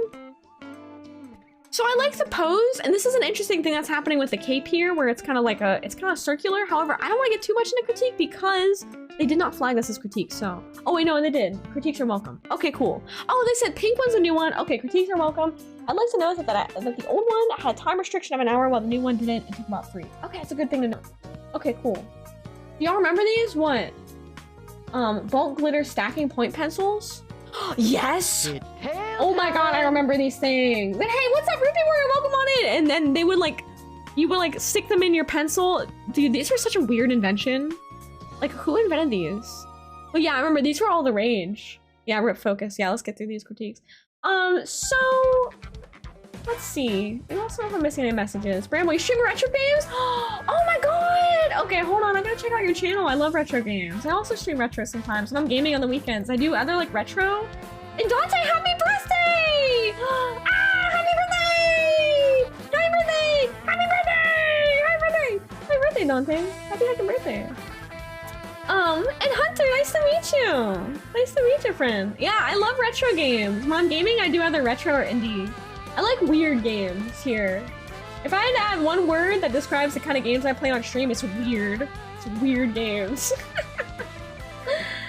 a nostalgia bot for the big Stanford marker that was only since the 90s. Yeah, I remember those. I don't know. I remember those, but I guess I don't know. I remember these. I didn't realize they don't make them anymore. I thought they still made them. Anyway. So, I like both of these for two different reasons. I almost kind of like this one more, I think. And I think the reason that is... the music's too loud and it's making my brain hard to think. I think I like this one more because the style feels a lot more like kind of flat and graphic, but I think it's a little more consistent. A lineless style. This one's almost a fusion between a flat style and a painted style. I see some like shading happening here. It's kind of, you got a painterly look. And so, Shane, welcome on in. Nice to meet you. Thank you so much for following. As a streamer, I played a lot of indie games, Just Dance, and Super Animal Realm. Wow, that sounds awesome. Yeah, the muted palette. I like the muted palette, the other one as well.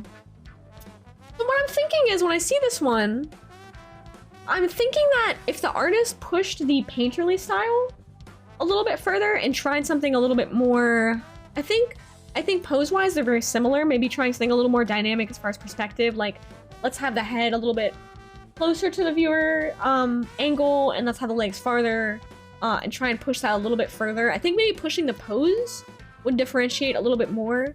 And pushing the shading away from flat, which seems to be the direction that the artist is going in. I'm guessing based on these two pieces. Emphasizing that and pushing that a little bit further to emphasize not only perspective but also depth in the piece, I think would take it a little bit further. The bombasticness of the first one, but the second one had more clarity. Yeah.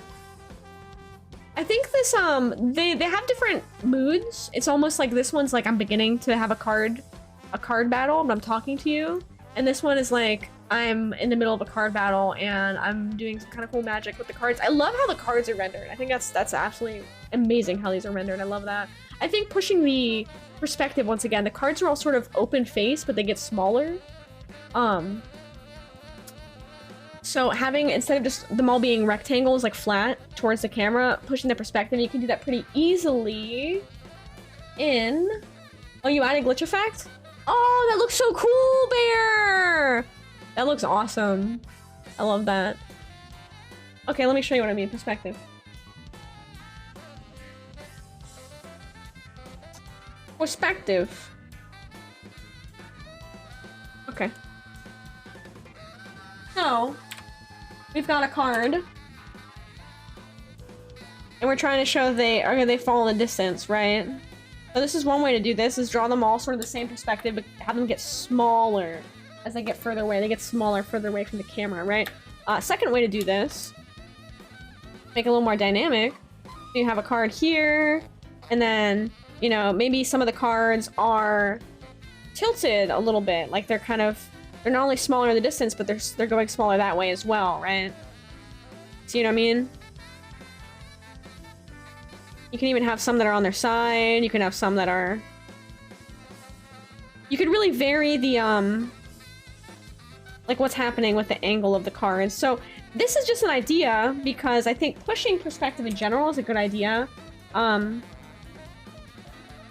For your work here, when I see this, so like, you know, these are all cards, so they have like little things in there. I think pushing the perspective will help emphasize, it will help really make the characters pop a little bit more in their posing. I'm noticing the shading in the second one is really hard to notice, while the shading in the first one is more prominent and helps create more depth. Yeah, this one's a lot more... You mean this one right here? The second one right here?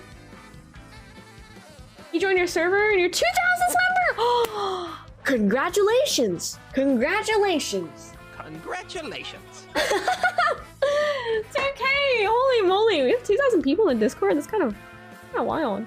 Yeah, the original's more prominent. Yeah, this one right here. Definitely the shading seems like it separates things more. But in this one, the shading, because the artist is going for a blended shading technique, however, they're still pairing it with this sort of bold, flat color style, right? So I think it needs to be pushed a little bit further. That's what I think, you know? And I think one way to push it is the shading, but another important way to push it would be the perspective as well. I think pushing the perspective of the posing will be really amazing work. One of those really strong things I love too about this is the backgrounds and the color theming of each piece and how it Oh, it goes throughout the background in each one. It's so strong. A sense of color and posing is very, very strong. I love these. Yeah, the closing bunch in the shirt and the pink one across the belly. Yeah, I like that. It's a little subtle though, right? That's what I mean. It's a little subtle. Like we can take that up a notch. We can push that even further.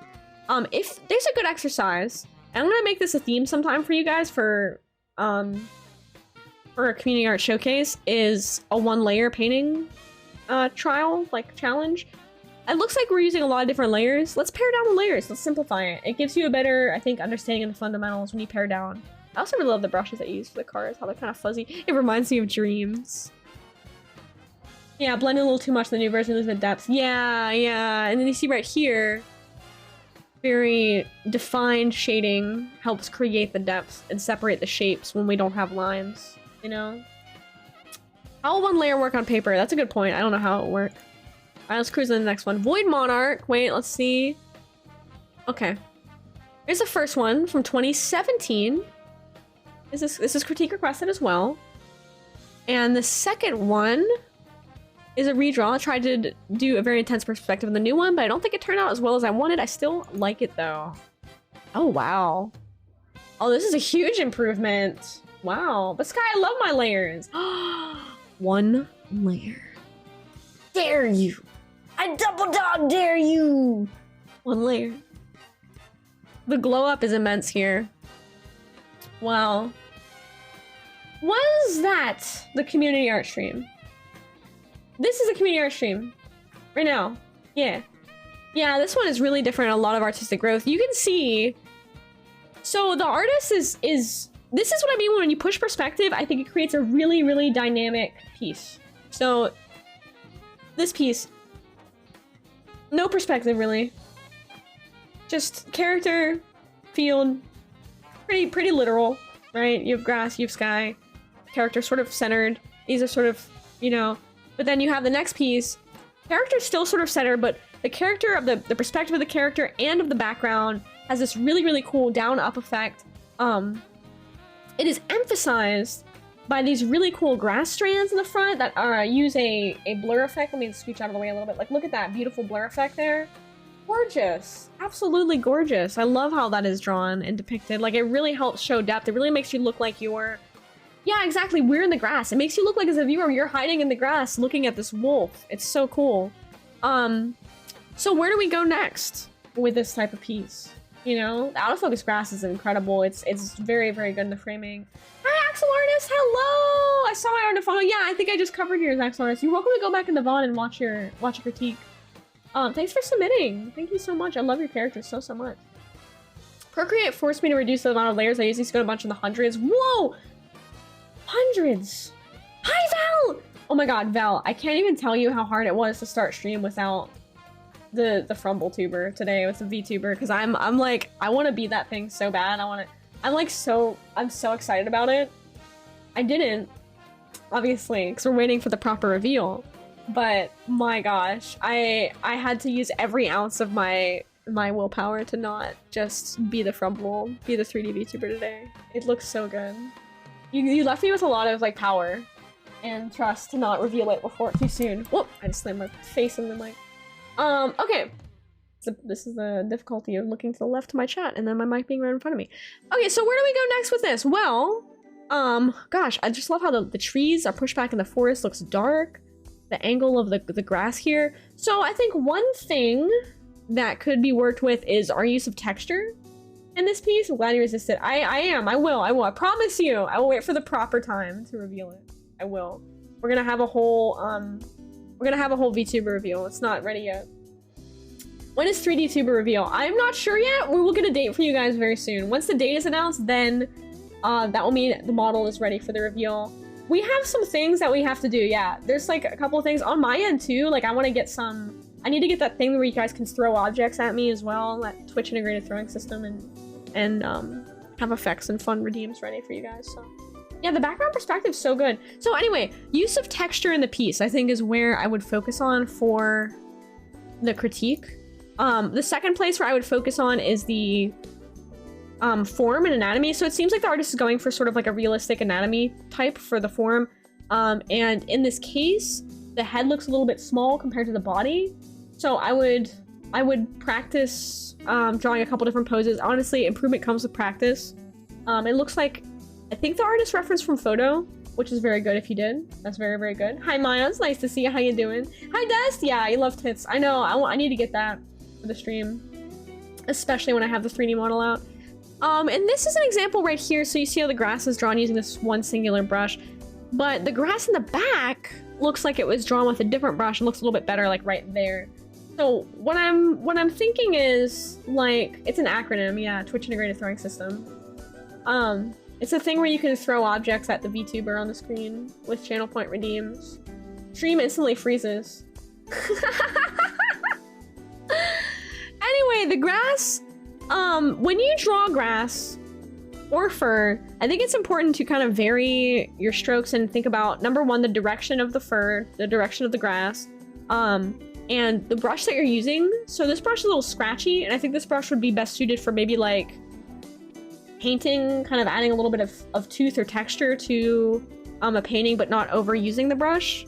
It's a little bit scratchy and a little bit too much of the same, I think, for the grass, you know what I mean? I love the flowers. Oh, I love the flowers. The flowers are beautiful. And they're beautifully laid out. So I think if the grass was handled like a little bit more with a little bit more variability in brush type, I think that would really help. How do I draw grass? A little bit of a demo. On grass. I don't really draw wolves anymore, so I haven't improved much in the last few years. Oh, Void! Okay, awesome, awesome. So this is your work. Okay, cool. So grass demo. So I start with a little bit of a darker color. Okay. And I'm gonna do all of this with one brush, just to give you an idea. So I'm taking a brush that's just like a painting brush like this, okay? And I'm just kind of, I'm doing a little bit of grass here and there. Now, listen, there are so many tools for grass. This is very similar to how I would draw, fur, by the way. Make the brush smaller for the grass in the back. You know, you could even vary the color a little bit. Alright. But it doesn't need to have pieces everywhere, because it's not like... You just need to, like, kind of get the idea of the grass. You know, in the front, you might have a little bit... A couple pieces like that. But yeah. This is just one brush grass. Easy one brush grass. Thanks for being here, Des. How you doing? You give me a demo of touching grass. So then you take the hands, you know...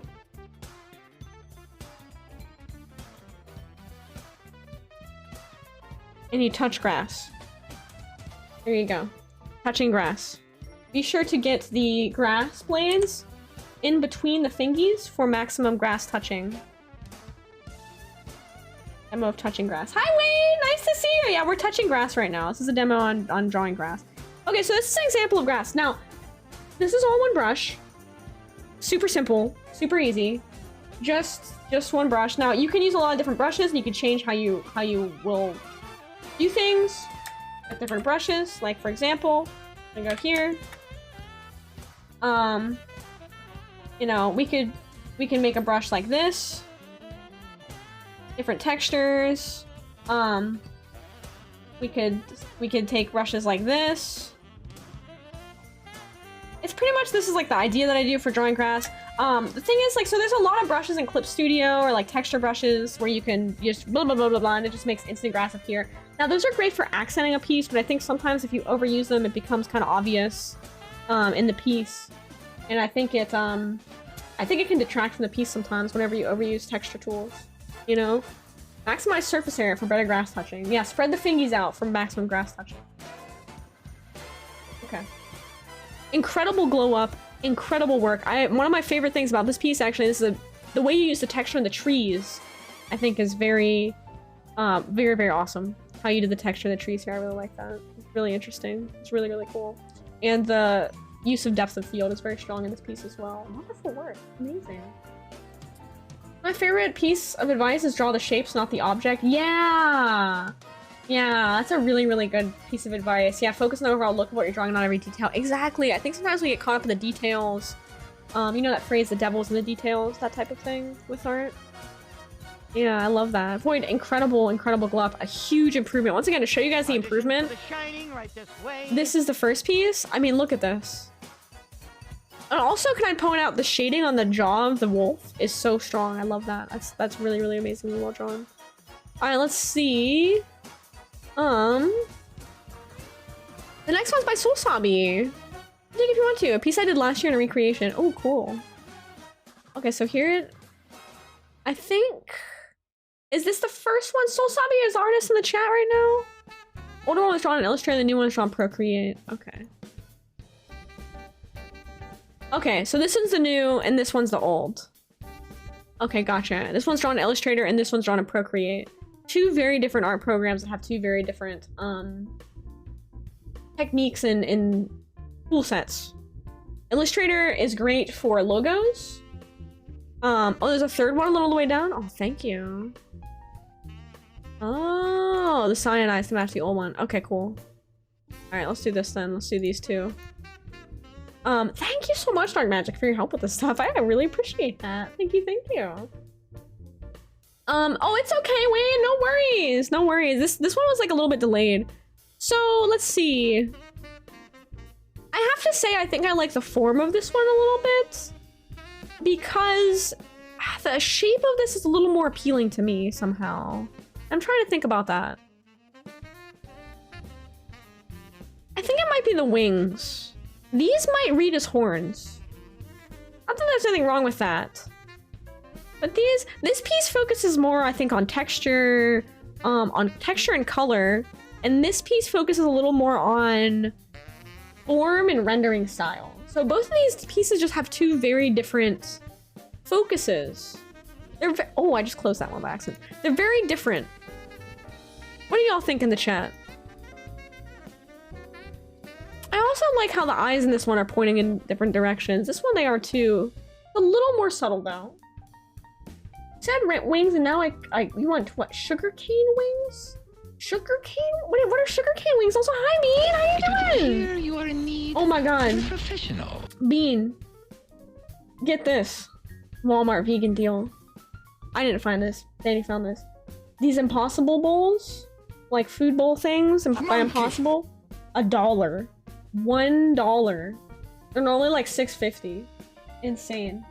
I guess nobody buys vegan food here where I live, so it goes on these insane. That's like equally as insane as when I found all those Morningstar pizza rolls on sale for like $1.15.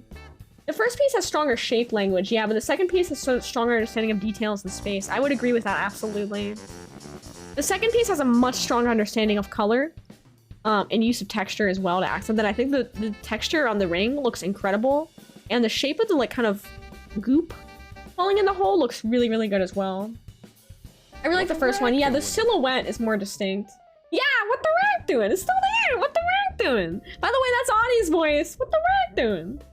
I still love that so much. Everyone still loves that. That's never going away. That's a permanent fixture. Yeah, the silhouette's more distinct. I definitely see that. I think the wings are a little... These are a little strange. I do like these. I like how the wings have little cut-through parts here. I think these pieces are very different. I think they're both very strong, but I think what's cool about seeing two pieces that are so different next to each other, but also so strong, sometimes progress isn't just like, hey, my newer piece is gonna infinitely be better. My newer piece is going to demonstrate that I have a better understanding of these additional fundamental tools of design and art. So this piece definitely shows that you have a better fundamental understanding of color theory. I mean, you have yellow and blue together, which are complementary colors. They look fantastic. The shade of the yellow around here looks beautiful against this very rich, saturated sort of like teal blue.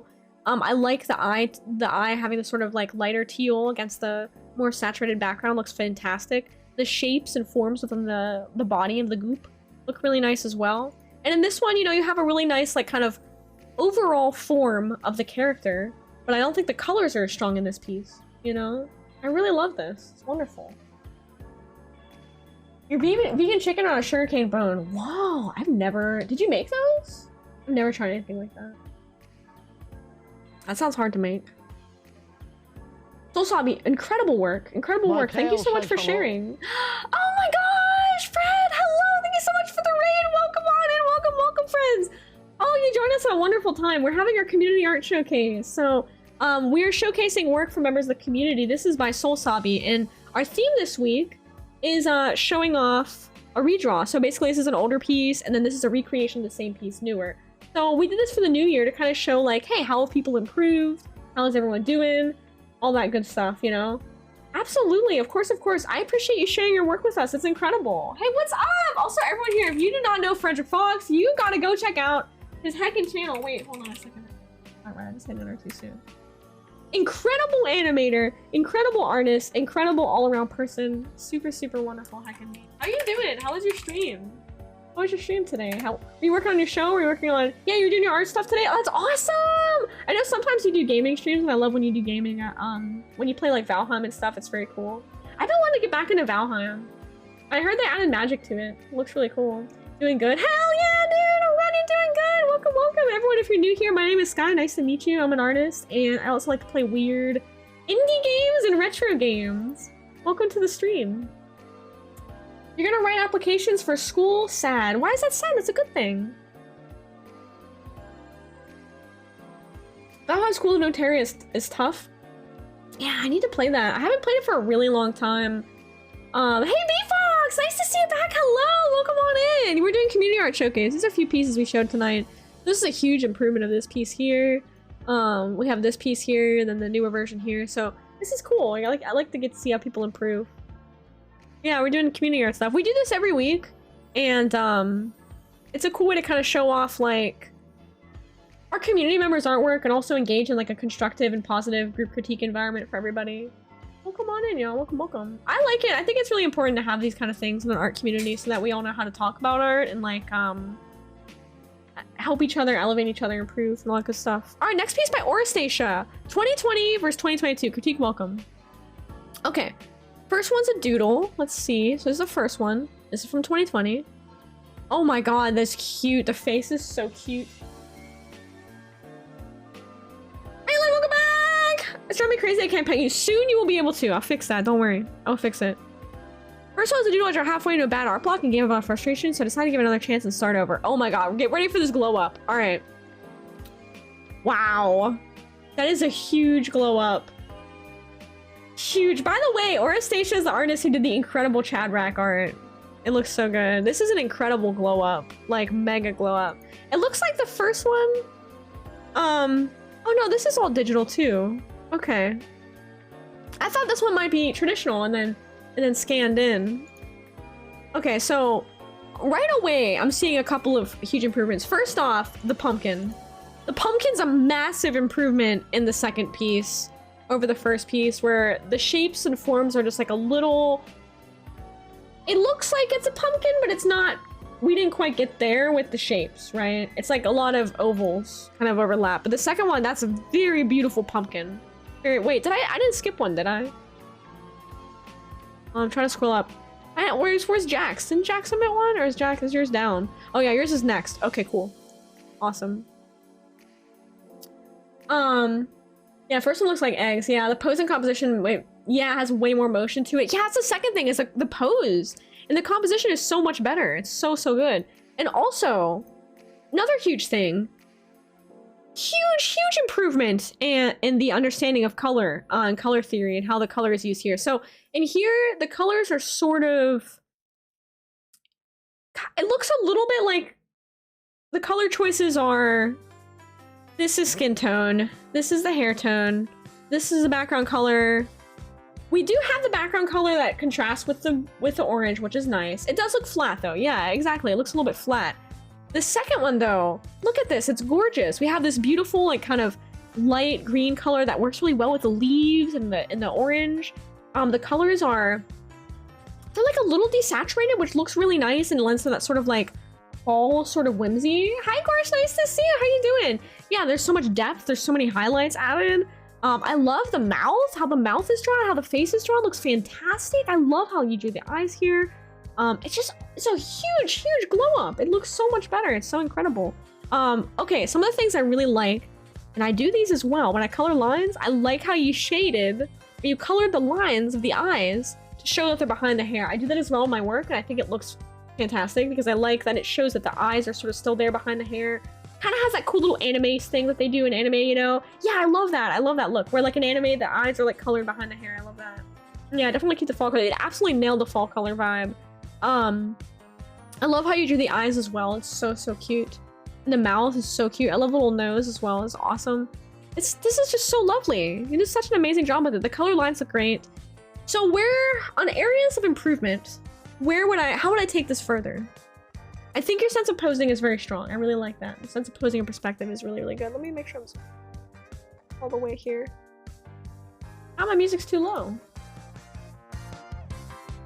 There we go. I hope someday to glow up like these. You will. You're gonna blossom into a beautiful bean. You're already a beautiful bean. You don't need to blossom. You're perfect just the way you are. What am I saying? Yeah, soft gradient as well, so the colors emphasize the shading. Yeah! Is there? There is. Oh my gosh, I didn't even notice that. There is a soft gradient here. I like that as well. So that is another cool trick, and I do this all the time. With my shading layer. So I set... Hi, Nini! How you doing? I set my shading to multiply, and you can clip... Did you draw this in Paint Tool, Sai or Astacia? Because if you did, I have some tips for you. You set it to a clipping... You set it to... Sorry, not clipping your... lock transparent pixels, and you can actually alter the shading color. Procreate. Okay, I'm sure you can do the same thing in Procreate. Okay, I have a tip for you.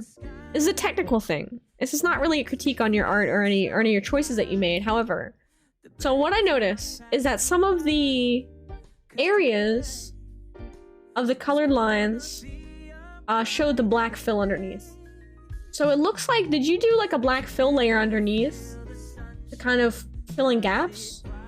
And if so, because I run into this all the time with my things, I will take the fill color and I will like kind of quickly like boop boop boop like cover these areas in the layer behind so that the black fill color doesn't show. This is a super technical thing and it's not at all in any way a critique of your choices or anything. This is just like a very small, weird, particular thing that I do with my process that I thought I would share. Let's see. I like the line thickness variation of the mouth as well.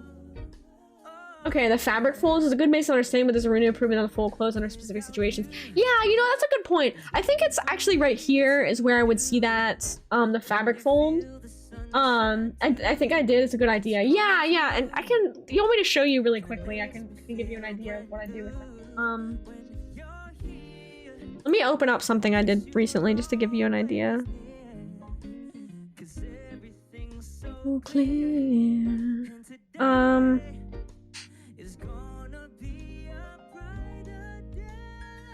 Okay, I'll just draw it and I'll show you. So here's an example. Here's my line art, okay? And I'm gonna use this textured brush that's not fully... I'm gonna use this texture brush that's not fully opaque to give you the best idea of how this is gonna work. Alright, so I have this brush. It's not fully opaque. Okay. And I want to fill it in, right?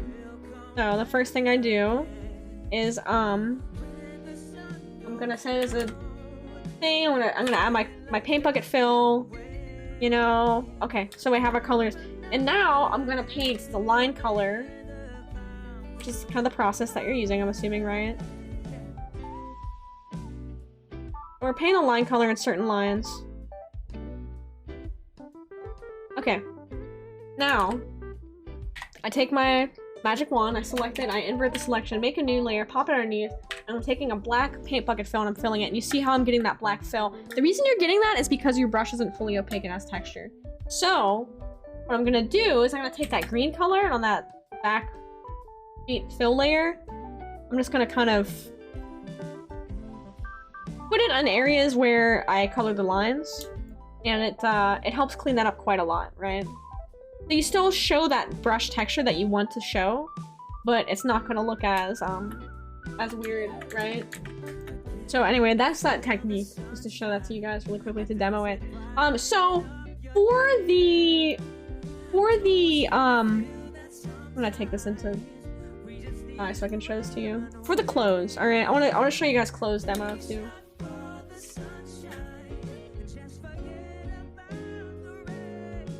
Okay. So I think that, like, when we think about how clothes fit on us, you want to think about where the folds work and why they work, right? So like right here in this area, like on the chest area, like if you have like a super like a super fitted shirt that's like I don't know how else to draw this, but if you draw a line like that's emphasized, it's gonna basically mean that the shirt is like tucking in up under the boobs. It's kind of awkward. So what I would draw is I would just draw like, here's the shirt, right? I would draw like maybe like one line like that to emphasize like there's a little bit of a like shaded area under there. And then I would draw like, usually maybe you could draw like a few lines here to show that the fabric stretches across the boobs, because a lot of times our shirts don't fit like this. Like if our shirts fit like this, if we have like, I don't know, like spandex on, that's like a spandex fit, right? If you have just like a regular ass tank top, like it's gonna like kind of spread. It's gonna just go flat. Like this. Booba lessons. Booba lessons. And these little lines are just to show that the fabric is like stretched across like the boobs. I don't know other way to put it, guys. It's not weird. Boobs are part of the body. It's not weird. Don't make it weird. But anyway, just to show how different things fit, you know, if you have like a baggy shirt, you know, and it's like kind of fit sort of loose. You know what I mean? You might show it like that. You know? Or like baggy. Honestly, looking at references is gonna be the best way to go about this. But yeah, if we have the shirt and we really emphasize like this line, then it basically, it looks like the fabric is like folded up under there. And you know, you can apply the same thing to any type of fit in the body. Now given in this the shirt is a tight fit, but I think that part of it would still have like a little bit of like this kind of fit right here. Just like simplify the lines and stuff there. I like the way that this is a good fit here. I like this little like kind of waist riding shorts. Hi Drew, how you doing? What's up? How are you? Welcome on in. Welcome. We're doing community art showcase. How you doing? There we go. This is Booba Dog, here to teach you how to draw shirt boobas. You wouldn't tuck your own shirt on your own booba, would you? I don't know. Feels weird to try that. Purple space program. Yeah, looking at references and looking at like how fabric falls, and you gain, if you study references, you're gonna gain a lot of like techniques to draw fabric that are making it a lot easier. Because the more you draw things, the more you kind of add those tool sets to your visual library in your mind, and then you can just draw the stuff without thinking or looking at references anymore, you know? You're very good at not overdrawing fabric lines, though. It's hard to not overdraw fabric lines, I think. But when I'm drawing something, especially if it's just like a cartoon or something that's like kind of anime style, I always go with like a less is more sort of mentality, right? Like less is always going to be more. How does it fit? You know what I mean? Like, simplify the lines. Draw the lines where they count, right? You know? Boom. Bada bing, bada boom. Of course, Arastasia! It's incredible! This 2-year-old doodle got a second chance. Oh, this is 2 years ago? Well, your art's like way improved since then. Your art's amazing. And in case anyone didn't see, if you want to see Orastasia's newer art, hold on, I will just... I can find it here. It smells like it's burning. Where is it? I don't know where it is. The Chad rack piece! I can't find it. Oh, because the Secret Santa room is no longer there anymore. Okay. Let's see the next piece here. Jack Effects! Critique requested for this one coming up. Okay, this is awesome. Here's the first one. So this is really cool because this is a very meaningful piece for Jack, because he started up his art journey like fairly recently here. And the Fool, if you guys know tarot cards, is the... What is this? Yeah, there it is! This is Orastasia's work with Chadrack. And I freaking think this is so amazing, dude. This is incredible. Look at the way the face is rendered. Absolutely insane, dude. This is amazing. This is absolutely amazing. And then I like the way the fabric folds right here. You see that? That's nice. Nice and simplified. Little fabric folds right there. Little fabric bunched up on right there. See, that's nice. That's nice. Look at that. Chadrack looking amazing. Isn't he? Look at that. Happy holidays. Your favorite Chadrack. Okay. Jack's piece. The Fool. I am no master and I have no luck. You see there is no progress. I am stuck. For I can't stand the pain of fiery shame, guilt of inadequacy keeps me lame. This is a poem that goes with this piece, by the way. Hey, what's up, Skedazzle? Welcome on to the Community Art Showcase! How you doing? How you doing? Welcome, welcome. But blessed are they who we call the fool, though we mock and deride because we're cool. Truth be known, off the cliff they do plummet, hardship and or adventure and hardship to the summit. But while I jeer at their funny falling, they do escape the shadow of stalling. The waiting to start until I am strong will keep me listening to others' song. To get anywhere, cast off thy knowing, for it matters not. Just begin sowing. This is the creed I will take as my rule, and find the courage to become the fool. Dude, is this your original poem? Because this is actually amazing. I love that so much. This is the first piece, and here is the second piece. The time difference in the two. That's your original poem? Wow! I love that so much. That's so meaningful and beautiful. Wow. I love that, dude. Thank you so much for sharing. Seriously. Oh my god, thank you.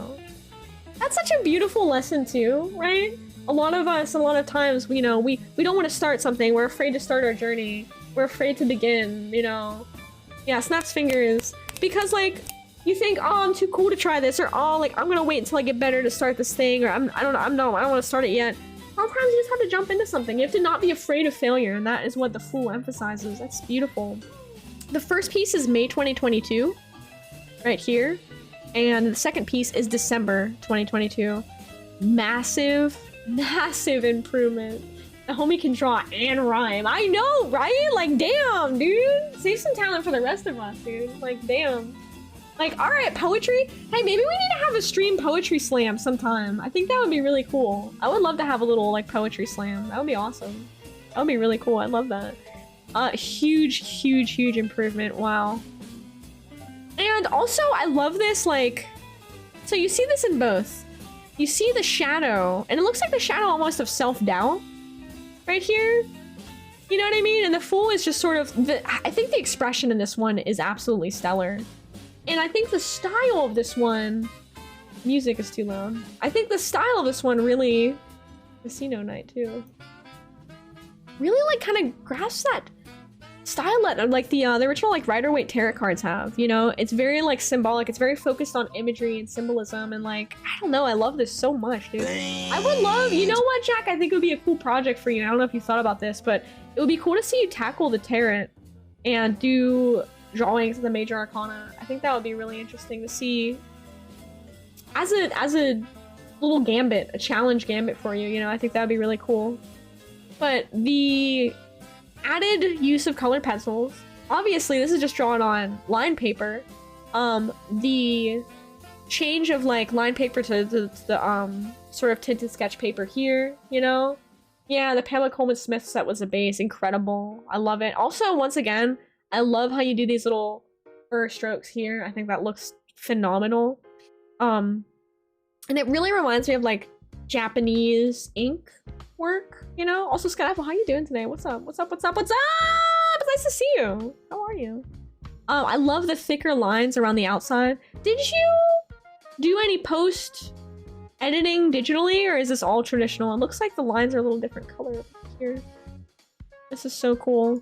I love that he's just like stepping off and he's like happy. Like this little upturn of the lip is like clutch to his demeanor. I love the eye too. I really like how this is drawn. Hey, what's up, Olive? Welcome on in. How are you? Welcome to Community Art Showcase. This is Jakufex's art. We're showing a huge improvement here.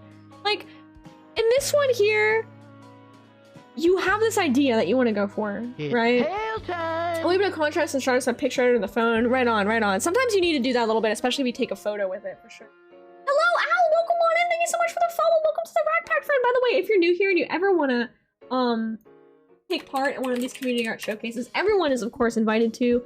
You can submit your work in the community art showcase room. I announce a theme each week. We are closed for submissions currently for today, but You can submit your work for the next art showcase in there. We need to figure out the theme for the next one as well.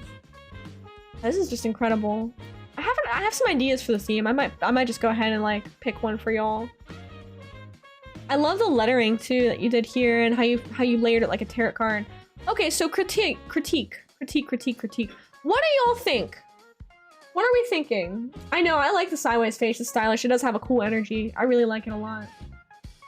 It definitely reminds me of like something that is like an iconic sort of image, like from a tarot card deck, or even like, it reminds me of like an ancient Egyptian kind of like hieroglyph type thing. New year, new art style. Oh, that's such a good idea.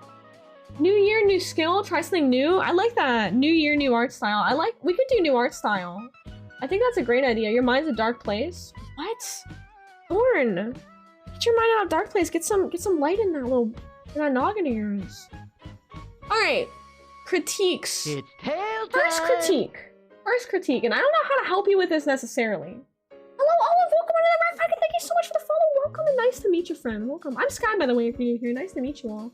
I don't know how to help you with this, but I noticed that you have some light up here from like the photograph.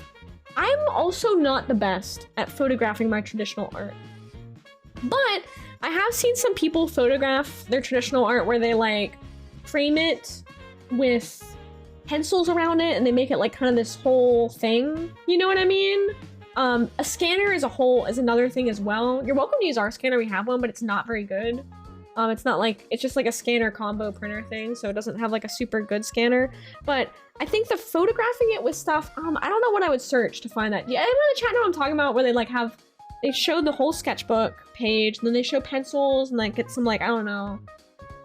Yeah, the whole sketchbook part of the image itself. Exactly, right. And they have things around it that sort of frame and accent the artwork. That's like a popular thing in recent years with displaying traditional artwork online that you could try. Let's see. Yeah, sets the mood. Exactly, sets the mood. Like if you're drawing some like, I don't know, you're drawing pictures of minerals, you could get some crystals and put it around your sketchbook and you know, maybe like a picture of Hank from Breaking Bad. You know what I mean? It sets the mood. Yeah, follow tutorials, draw a circle, draw a recipe, profit. Okay, that's not the theme. No, we're not doing that. I honestly want to see more. I want to see more, Jack. I would love to see you tackle the tarot. Yeah, use natural light. Yeah. Get a large, clean, white paper, lay your final work on. That's good advice. Go outside, find a way to not cast a shadow on your work. That's very, very good advice. Very, very good advice. Yeah, Slurku on Twitter. Okay. Yeah, try that. Try both of those things. Well, yeah, if you want to try the tarot, I would love to see you tackle that. Yeah, I really like the Major Arcana. I'd love to see it. I think what I would want to see you try is... So I think the wax crayons. I think the wax crayons are beginning to detract from your work. Like, I think that you've been using these for a while, and it's a great way to lay in color pretty quickly. You know, okay, so you know what I'm talking about, and I think it's time for you to upgrade your art, like, repertoire to something a little bit like watercolor.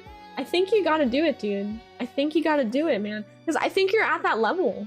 You're at that level where I think that if you take these kind of scratchy, sort of crayon-y looking marks out, I think, and you emphasize these beautiful, delicate lines that you have here, you know, with watercolor, I think it will really, really, yeah, exactly, storybook vibe, yeah, that's what I'm going for.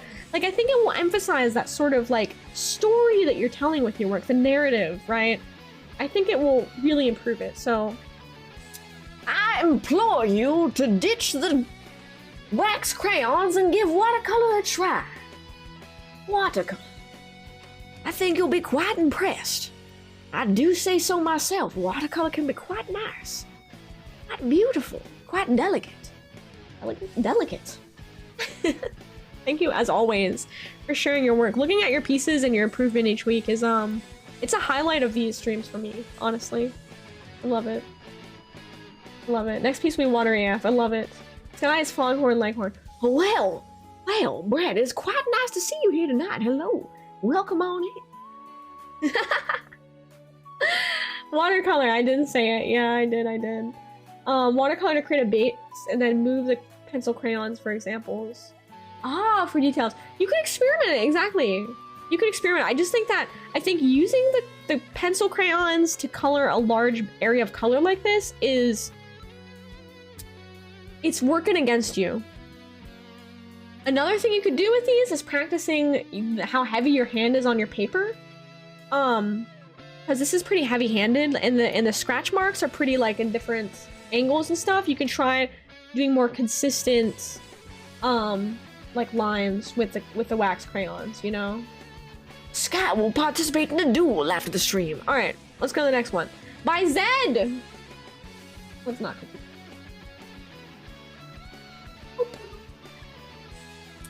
From 2023 down to 2019, here we get to see a whole improvement line of this. So, the left one is the most recent one here. This one here is the most recent one. And then the right one here is the oldest one. These are all so cute, honestly. These are all so cute. Thanks so much. Dude, I'm happy to help. Thank you for submitting your art. I freaking love you. I love you so much. And I love to see you doing something so creative and so beautiful and incredible. And I'm inspired by you. Have a good night. Have a good night. Have fun at work. Yeah, this is awesome. This is a huge improvement. I love this. I really like the middle one too. The middle one's really quite cute as well. But you can see there's a huge improvement over line thickness and line density. It's a little bit hard to see all of the details of the character because the watermark is a little strong. I don't know. That's a personal thing with art, is using a watermark. If you're definitely concerned about your art being misused or stolen, it's good to have a watermark like this. But it is a little bit confusing to see the very detailed markings and the fine lines with the watermark laid over top. Have fun at Phasmo! I'm gonna play with you sometime! Have a good night! Take care! A good tip for traditional art style light pressure you can always add, but it's hard to subtract. That's a very good tip. Very good tip. Color and circular motions. Yeah! That's another one as well. Practice with different motions. If you have an idea for it, hit me. What's your idea? Okay. Yeah, this is awesome though. Thank you so much for sharing! My gosh! Zed, amazing work. Absolutely incredible. I love the character and the colors that you chose here. Fantastic. Ducksterns, you are up next. Okay, first is from January of last year. And I love this one. Wow, like this is awesome. I love the face on the teddy bear so much. Like, oh my god. Look at him! Look at that face, dude! Like, I don't know, that's so weird and I love it. Okay. And this one... Okay, it was drawn in MS Paint. Oh my god, this is drawn in MS Paint? Yo, what? This looks so good! No! How is this drawn in MS Paint? That's amazing! Okay, and then this is the next one here. Wow. This is amazing. It's amazing improvement. Oh my god. Oh my god, wow. I really love this one. Has a really fun and cool quality to it that I quite like. I don't know how you do this on Paint. Like, how did you get this brush on Paint? What is that? Is that like the airbrush or something? I don't know. That looks so awesome though. I love this. And then this one is just an absolute improvement. I mean, I'm gonna zoom in here so you guys can see some of this beautiful detail here, but the softness of the hair. I love how you emphasize certain areas with the black lines and you knew exactly which areas to emphasize. You weren't afraid to use the brush strokes to emphasize the direction and the directionality of the forms that you're looking at. Yo, Chris, what's up? What's up? Wait, Modern Paint has more tools? Wait, what? My Paint doesn't have those tools, and I'm on Windows 10. I don't know, maybe it's Windows 11 Paint has something fancy now. I friggin' love this little guy. I love his face. I like the confidence I see in your work. I know, it's very distinct. I know, right? It's so cool. Like, I love that you're not overly concerned about making every line connect. But you know where the lines need to go to emphasize the forms that you're drawing. It's actually just like incredible. Like right here. You have this little dark area, but then the middle of the fingers, there's not a line there, and it still shows and it reads perfectly as two fingers, but it looks incredible. Is the crayon brush? No, it's Windows 10 Paint? What? I guess I gotta use it. I guess I gotta try it out. Like right here, you show that the teddy bear has a little bit of a, like a little bit of a misshapen, kind of like it's an old plushie, you know? It's so cool.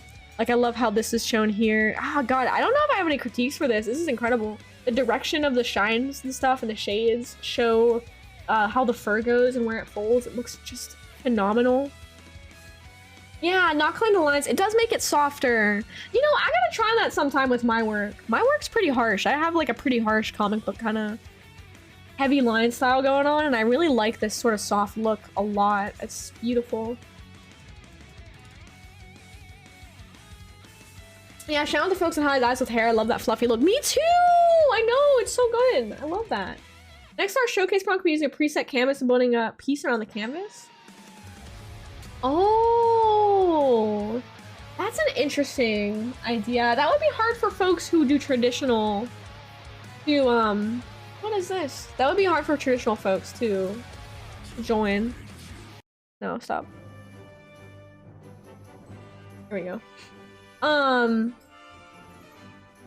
I love this. And I think in order to have a style like and have this be so successful as you do, like the artist has a very strong sense of fundamentals of proportion and of line weight and distribution. I'm not sure where I would critique this piece. I really like it. I think anything I could add to criticism would be purely subjective, you know? Like, oh, you could have more lines here or there. The character's name is Grape Juice. Dude, what? I love this character so much. Their name is Grape Juice? What an awesome character, dog. This is so cool. Copy that shape of the canvas as close as they can. I guess that's possible, but what about photography? I guess you could incorporate the shape into it somehow, like for photographic something. That's absolutely doable. That's true. Charcoal and graphite can be done traditional and digital. Yeah, that's true. That's true. Incredible work. I love this. I also love the background colors you chose and how you framed your signature. Really, really engaging and interesting. You know, how we frame our signature is really important in the art as well. I love this. Gorgeous. Gorgeous piece. I love grape juice. I love grape juice. We stand grape juice in this chat. Alright, this one from J Foxifs. Foxyif? Oh my god, how is this? J Foxyfis. The old one on top is not super old. Okay, but I'm not good at drawing people, Jay says. Here we go. Is a critique requested. Okay. Decided to draw the zodiac signs as people. So far only got one. Here's Capricorn as a person, redone. Okay, so here's the original. What in the flying hell? You know, I never played this Wario game.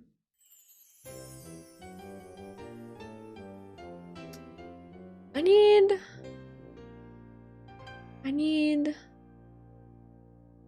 need like very chill. Yeah, Fin. Petrosphere, perfect, okay. So here's the first one. And then here's the redraw. It's a huge glow up, I think. The redraw is definitely a big glow up. Definitely a big glow up.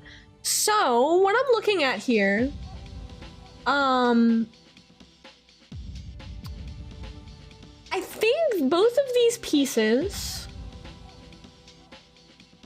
kind of maybe just need a little more practice in the art program you're working in, because I don't see a lot of like experimentation with tools or brushes or like digital art techniques that would really elevate your work. I do see a strong improvement in the fundamentals of the character design itself, as far as the face, the eyes, the flow and the way the hair goes, which is very hard to do. I think both pieces could possibly be centered a little bit more. Like this one's kind of down, there's a lot of blank space at the top of the canvas. So thinking about framing and presentation. Audie, thank you for lurking. Thank you so much for stopping by my stream. Seriously, thank you. I think thinking about framing, composition, and that would be beneficial as well. I don't know if the artist is the chat for these, but I do want to give these critiques in case they would like to go back and listen to the critiques. I love the hair color as well. I love how the hair color is mirrored in the eyes. I really like that. And the hair has these nice ribbon shapes, which is drawn and rendered really well. What else do you all think about the critique on these pieces? Yeah, I think this one, the colors are a little literal. Okay, here's a piece of advice that I could get into for my friends who draw human characters very often is skin tone, right? So when we draw skin tone on a human character, let me do a demo. When we draw skin tone on a human character, and I gotta wind down here pretty soon. It's gonna be a little bit of a shorter stream tonight, guys. I'm sorry. So when we do skin tone, Let me see if I can open up a piece that I did recently as an example. Like a non-furry character. Wow, everything's furry.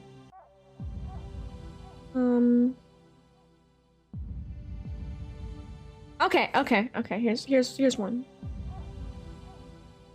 Okay. So, skin tone on a human, on a non-furry character, right? So, skin tone is a variable thing, especially if someone has a light skin tone.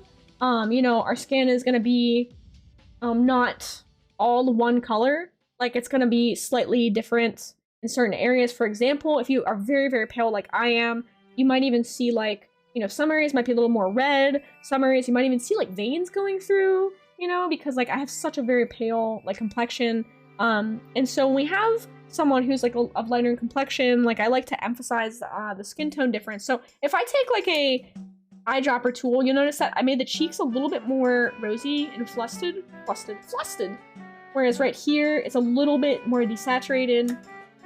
The skin tone is kind of varied throughout these pieces. Like the nose is a place where you can add a little bit extra redness, the cheeks, sometimes in the ear, and sometimes in styles, different styles, like this can be really emphasized, right? The lip right here is a little more red.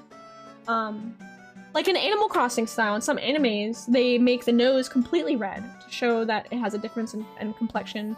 And this always will vary depending on the skin tone of the character that you're depicting.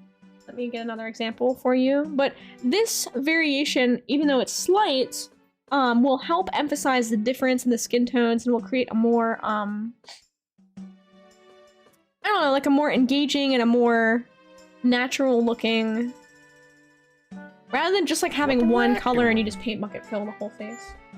Just a little bit of variation goes a long way. I'm trying to find like anything else. Everything's funny. Do I have anything that's recent that's not? Oh, here's one. Here's another one.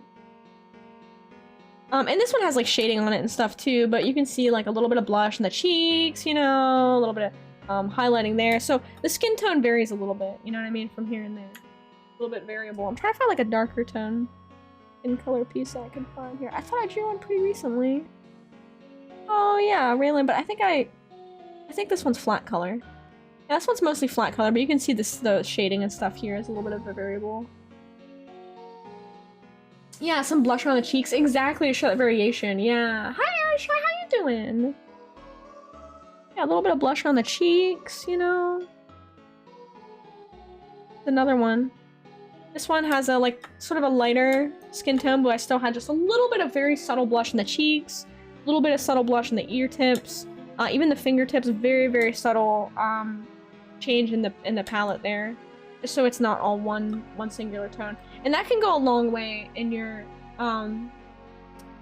for less characters to help create a little bit of more visual deviation in the skin tone. Whenever you just copy and paste one skin tone, it ends up a little bit flat. So if you had like a little bit of blush here, and I think that would really make it pop. Thank you so much for sharing your work. Thank you. I think that the prompt of drawing different human versions of those different zodiacs is a great idea. There's a lot of room for exploration. I don't want to give advice on how someone should develop their own style. For us, I encourage artists to look at doll customization or OOAK dolls to reference. They do a lot of work to make plastic toys, have a little more going on with the skin tones. Yeah, that's a really good idea for them to start. Thank you so much. And I think this is the... We have two more pieces here. This is from Lord Crimson Fox. This is something a little bit different here as well. We have a rune carving. Okay. So this is carving some runes into a rock. The pendant is one I just made this Saturday. Both are from 2022. Okay, the other is a sketch design idea made with a pendant with gold in it that broke, and thus I made the current one. I don't know anything about runes. These are like Viking runes, I believe? Does anyone know what these say? Very cool choice of the rune that you picked here. I like this little scuff mark as well. I don't know how to critique these, but I think they're really cool. Thank you for sharing. Very, very interesting. Very neat. Awesome. And the next one is from Dirk Swain. Yeah, Viking runes. This is really cool. I don't know how to critique those ones. First one is a doodle I did about 10 years ago. Okay, the second one is a redraw I did today. Tried to go solid black and white. Tell me what you think. This one's a doodle from 10 years ago. Okay, awesome. Cool. All right, and the next one is from today.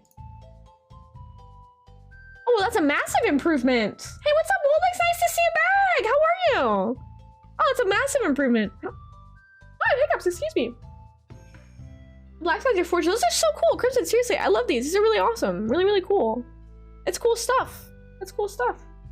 That's awesome. It seems like it's very meaningful for you.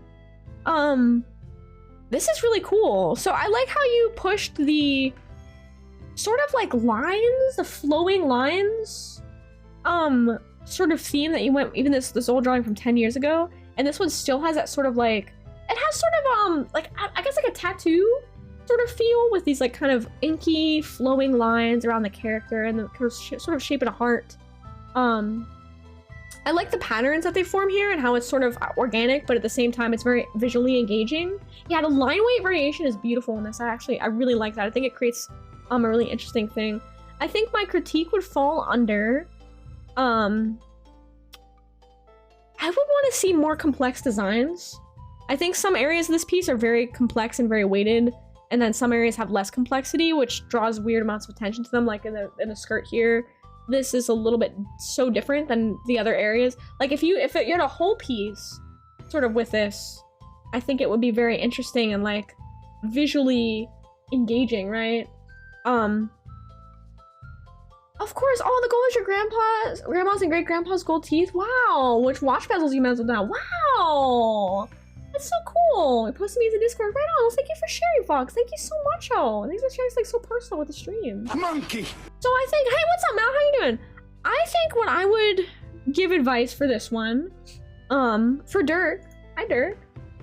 He likes that pop of old solid tattoos really help his style. You know what I would think? And this is an example where I think a lot of people think I need to depict a character. I need to depict a recognizable thing.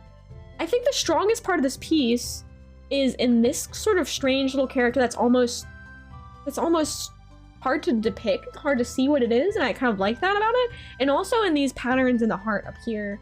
I would love to see a piece that's really leans into the abstract nature of the these sort of organic flowing shapes and lines that you have used here, and sort of like maybe seeing you create art that has a like a more like a stream of consciousness kind of flow to it. I think it'll be really cool for your style and really cool to see. I really like that because I really love to see how you have these like repeating patterns and lines and shapes, and it's very interesting. And also the creepiness. I do like the creepiness of it. So I think like leaning into the horror and creepiness would be really, really cool to see. Like, I don't know, it is very creepy, right? I like it. I like it a lot. This is really, really cool. I just want to see more. I think my critique would be I want to see more. I want to see it more pushed towards those directions. A lot of times the critiques that I will give will be like, hey, I really love this. Let's take the elements that are like so strong in this piece and let's push them a little bit further, you know? Yeah, I love Don't Starve. Oh my god, that's one of my favorite games. I love it so, so much. I love it! Okay, so what will be the next showcase, my friends? What will be the next showcase? I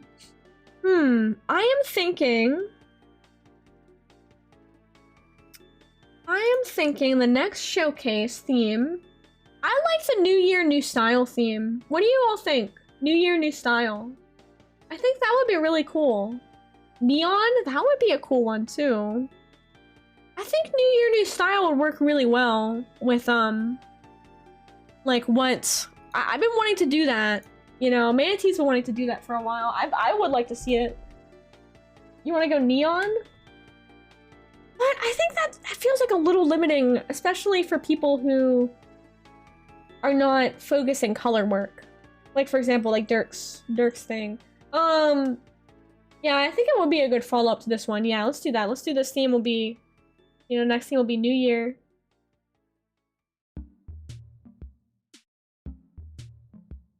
Next theme.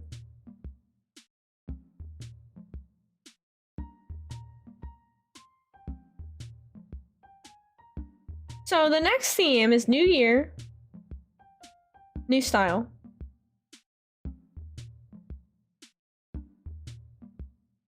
And in this theme, yeah, the idea is that we do something in a style that we don't really work on. Yes, exactly. So the idea with this theme is going to be for you to draw something in a completely different art style or in a different technique, or if you're a photographer, try and focus on a different subject that you might not normally do. For Sippy, for you, a lot of your photography is based on landscapes and like rural landscapes and objects around you, inanimate objects. Try portraiture. Try making a person or an animal your subject, right? Could we do neon as a new style though? If you don't normally do something in a neon style, or we could save neon for its own theme, which would be really neat down the line. Among Us is a good, yeah, I mean, why not? Sus. So basically try something very new to you, right? You know, if you only draw furry characters, try and focus on something that isn't that. If you only draw characters in general, maybe try and draw something that's like completely different, or draw your character in a completely new style. Whatever that means for you, you know? I hate that I can't draw on my head, but not in person. What do you mean? Oh, you can draw on your head, but not in person? That's just time. Mal, all that takes is just time for you to practice your hand-eye connection and coordination. That's all. That's all it is, you know? I don't know why, but all of my little guys I'm giving hats. Okay, and the next showcase will be... I almost feel like we should give these 2 weeks.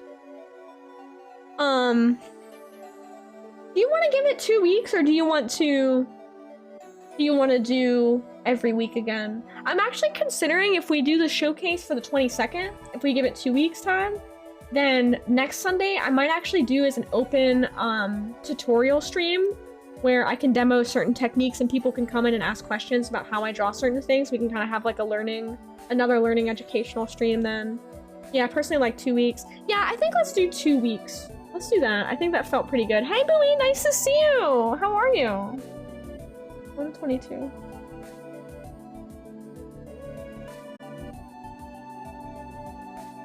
Sunday, 122. Welcome back.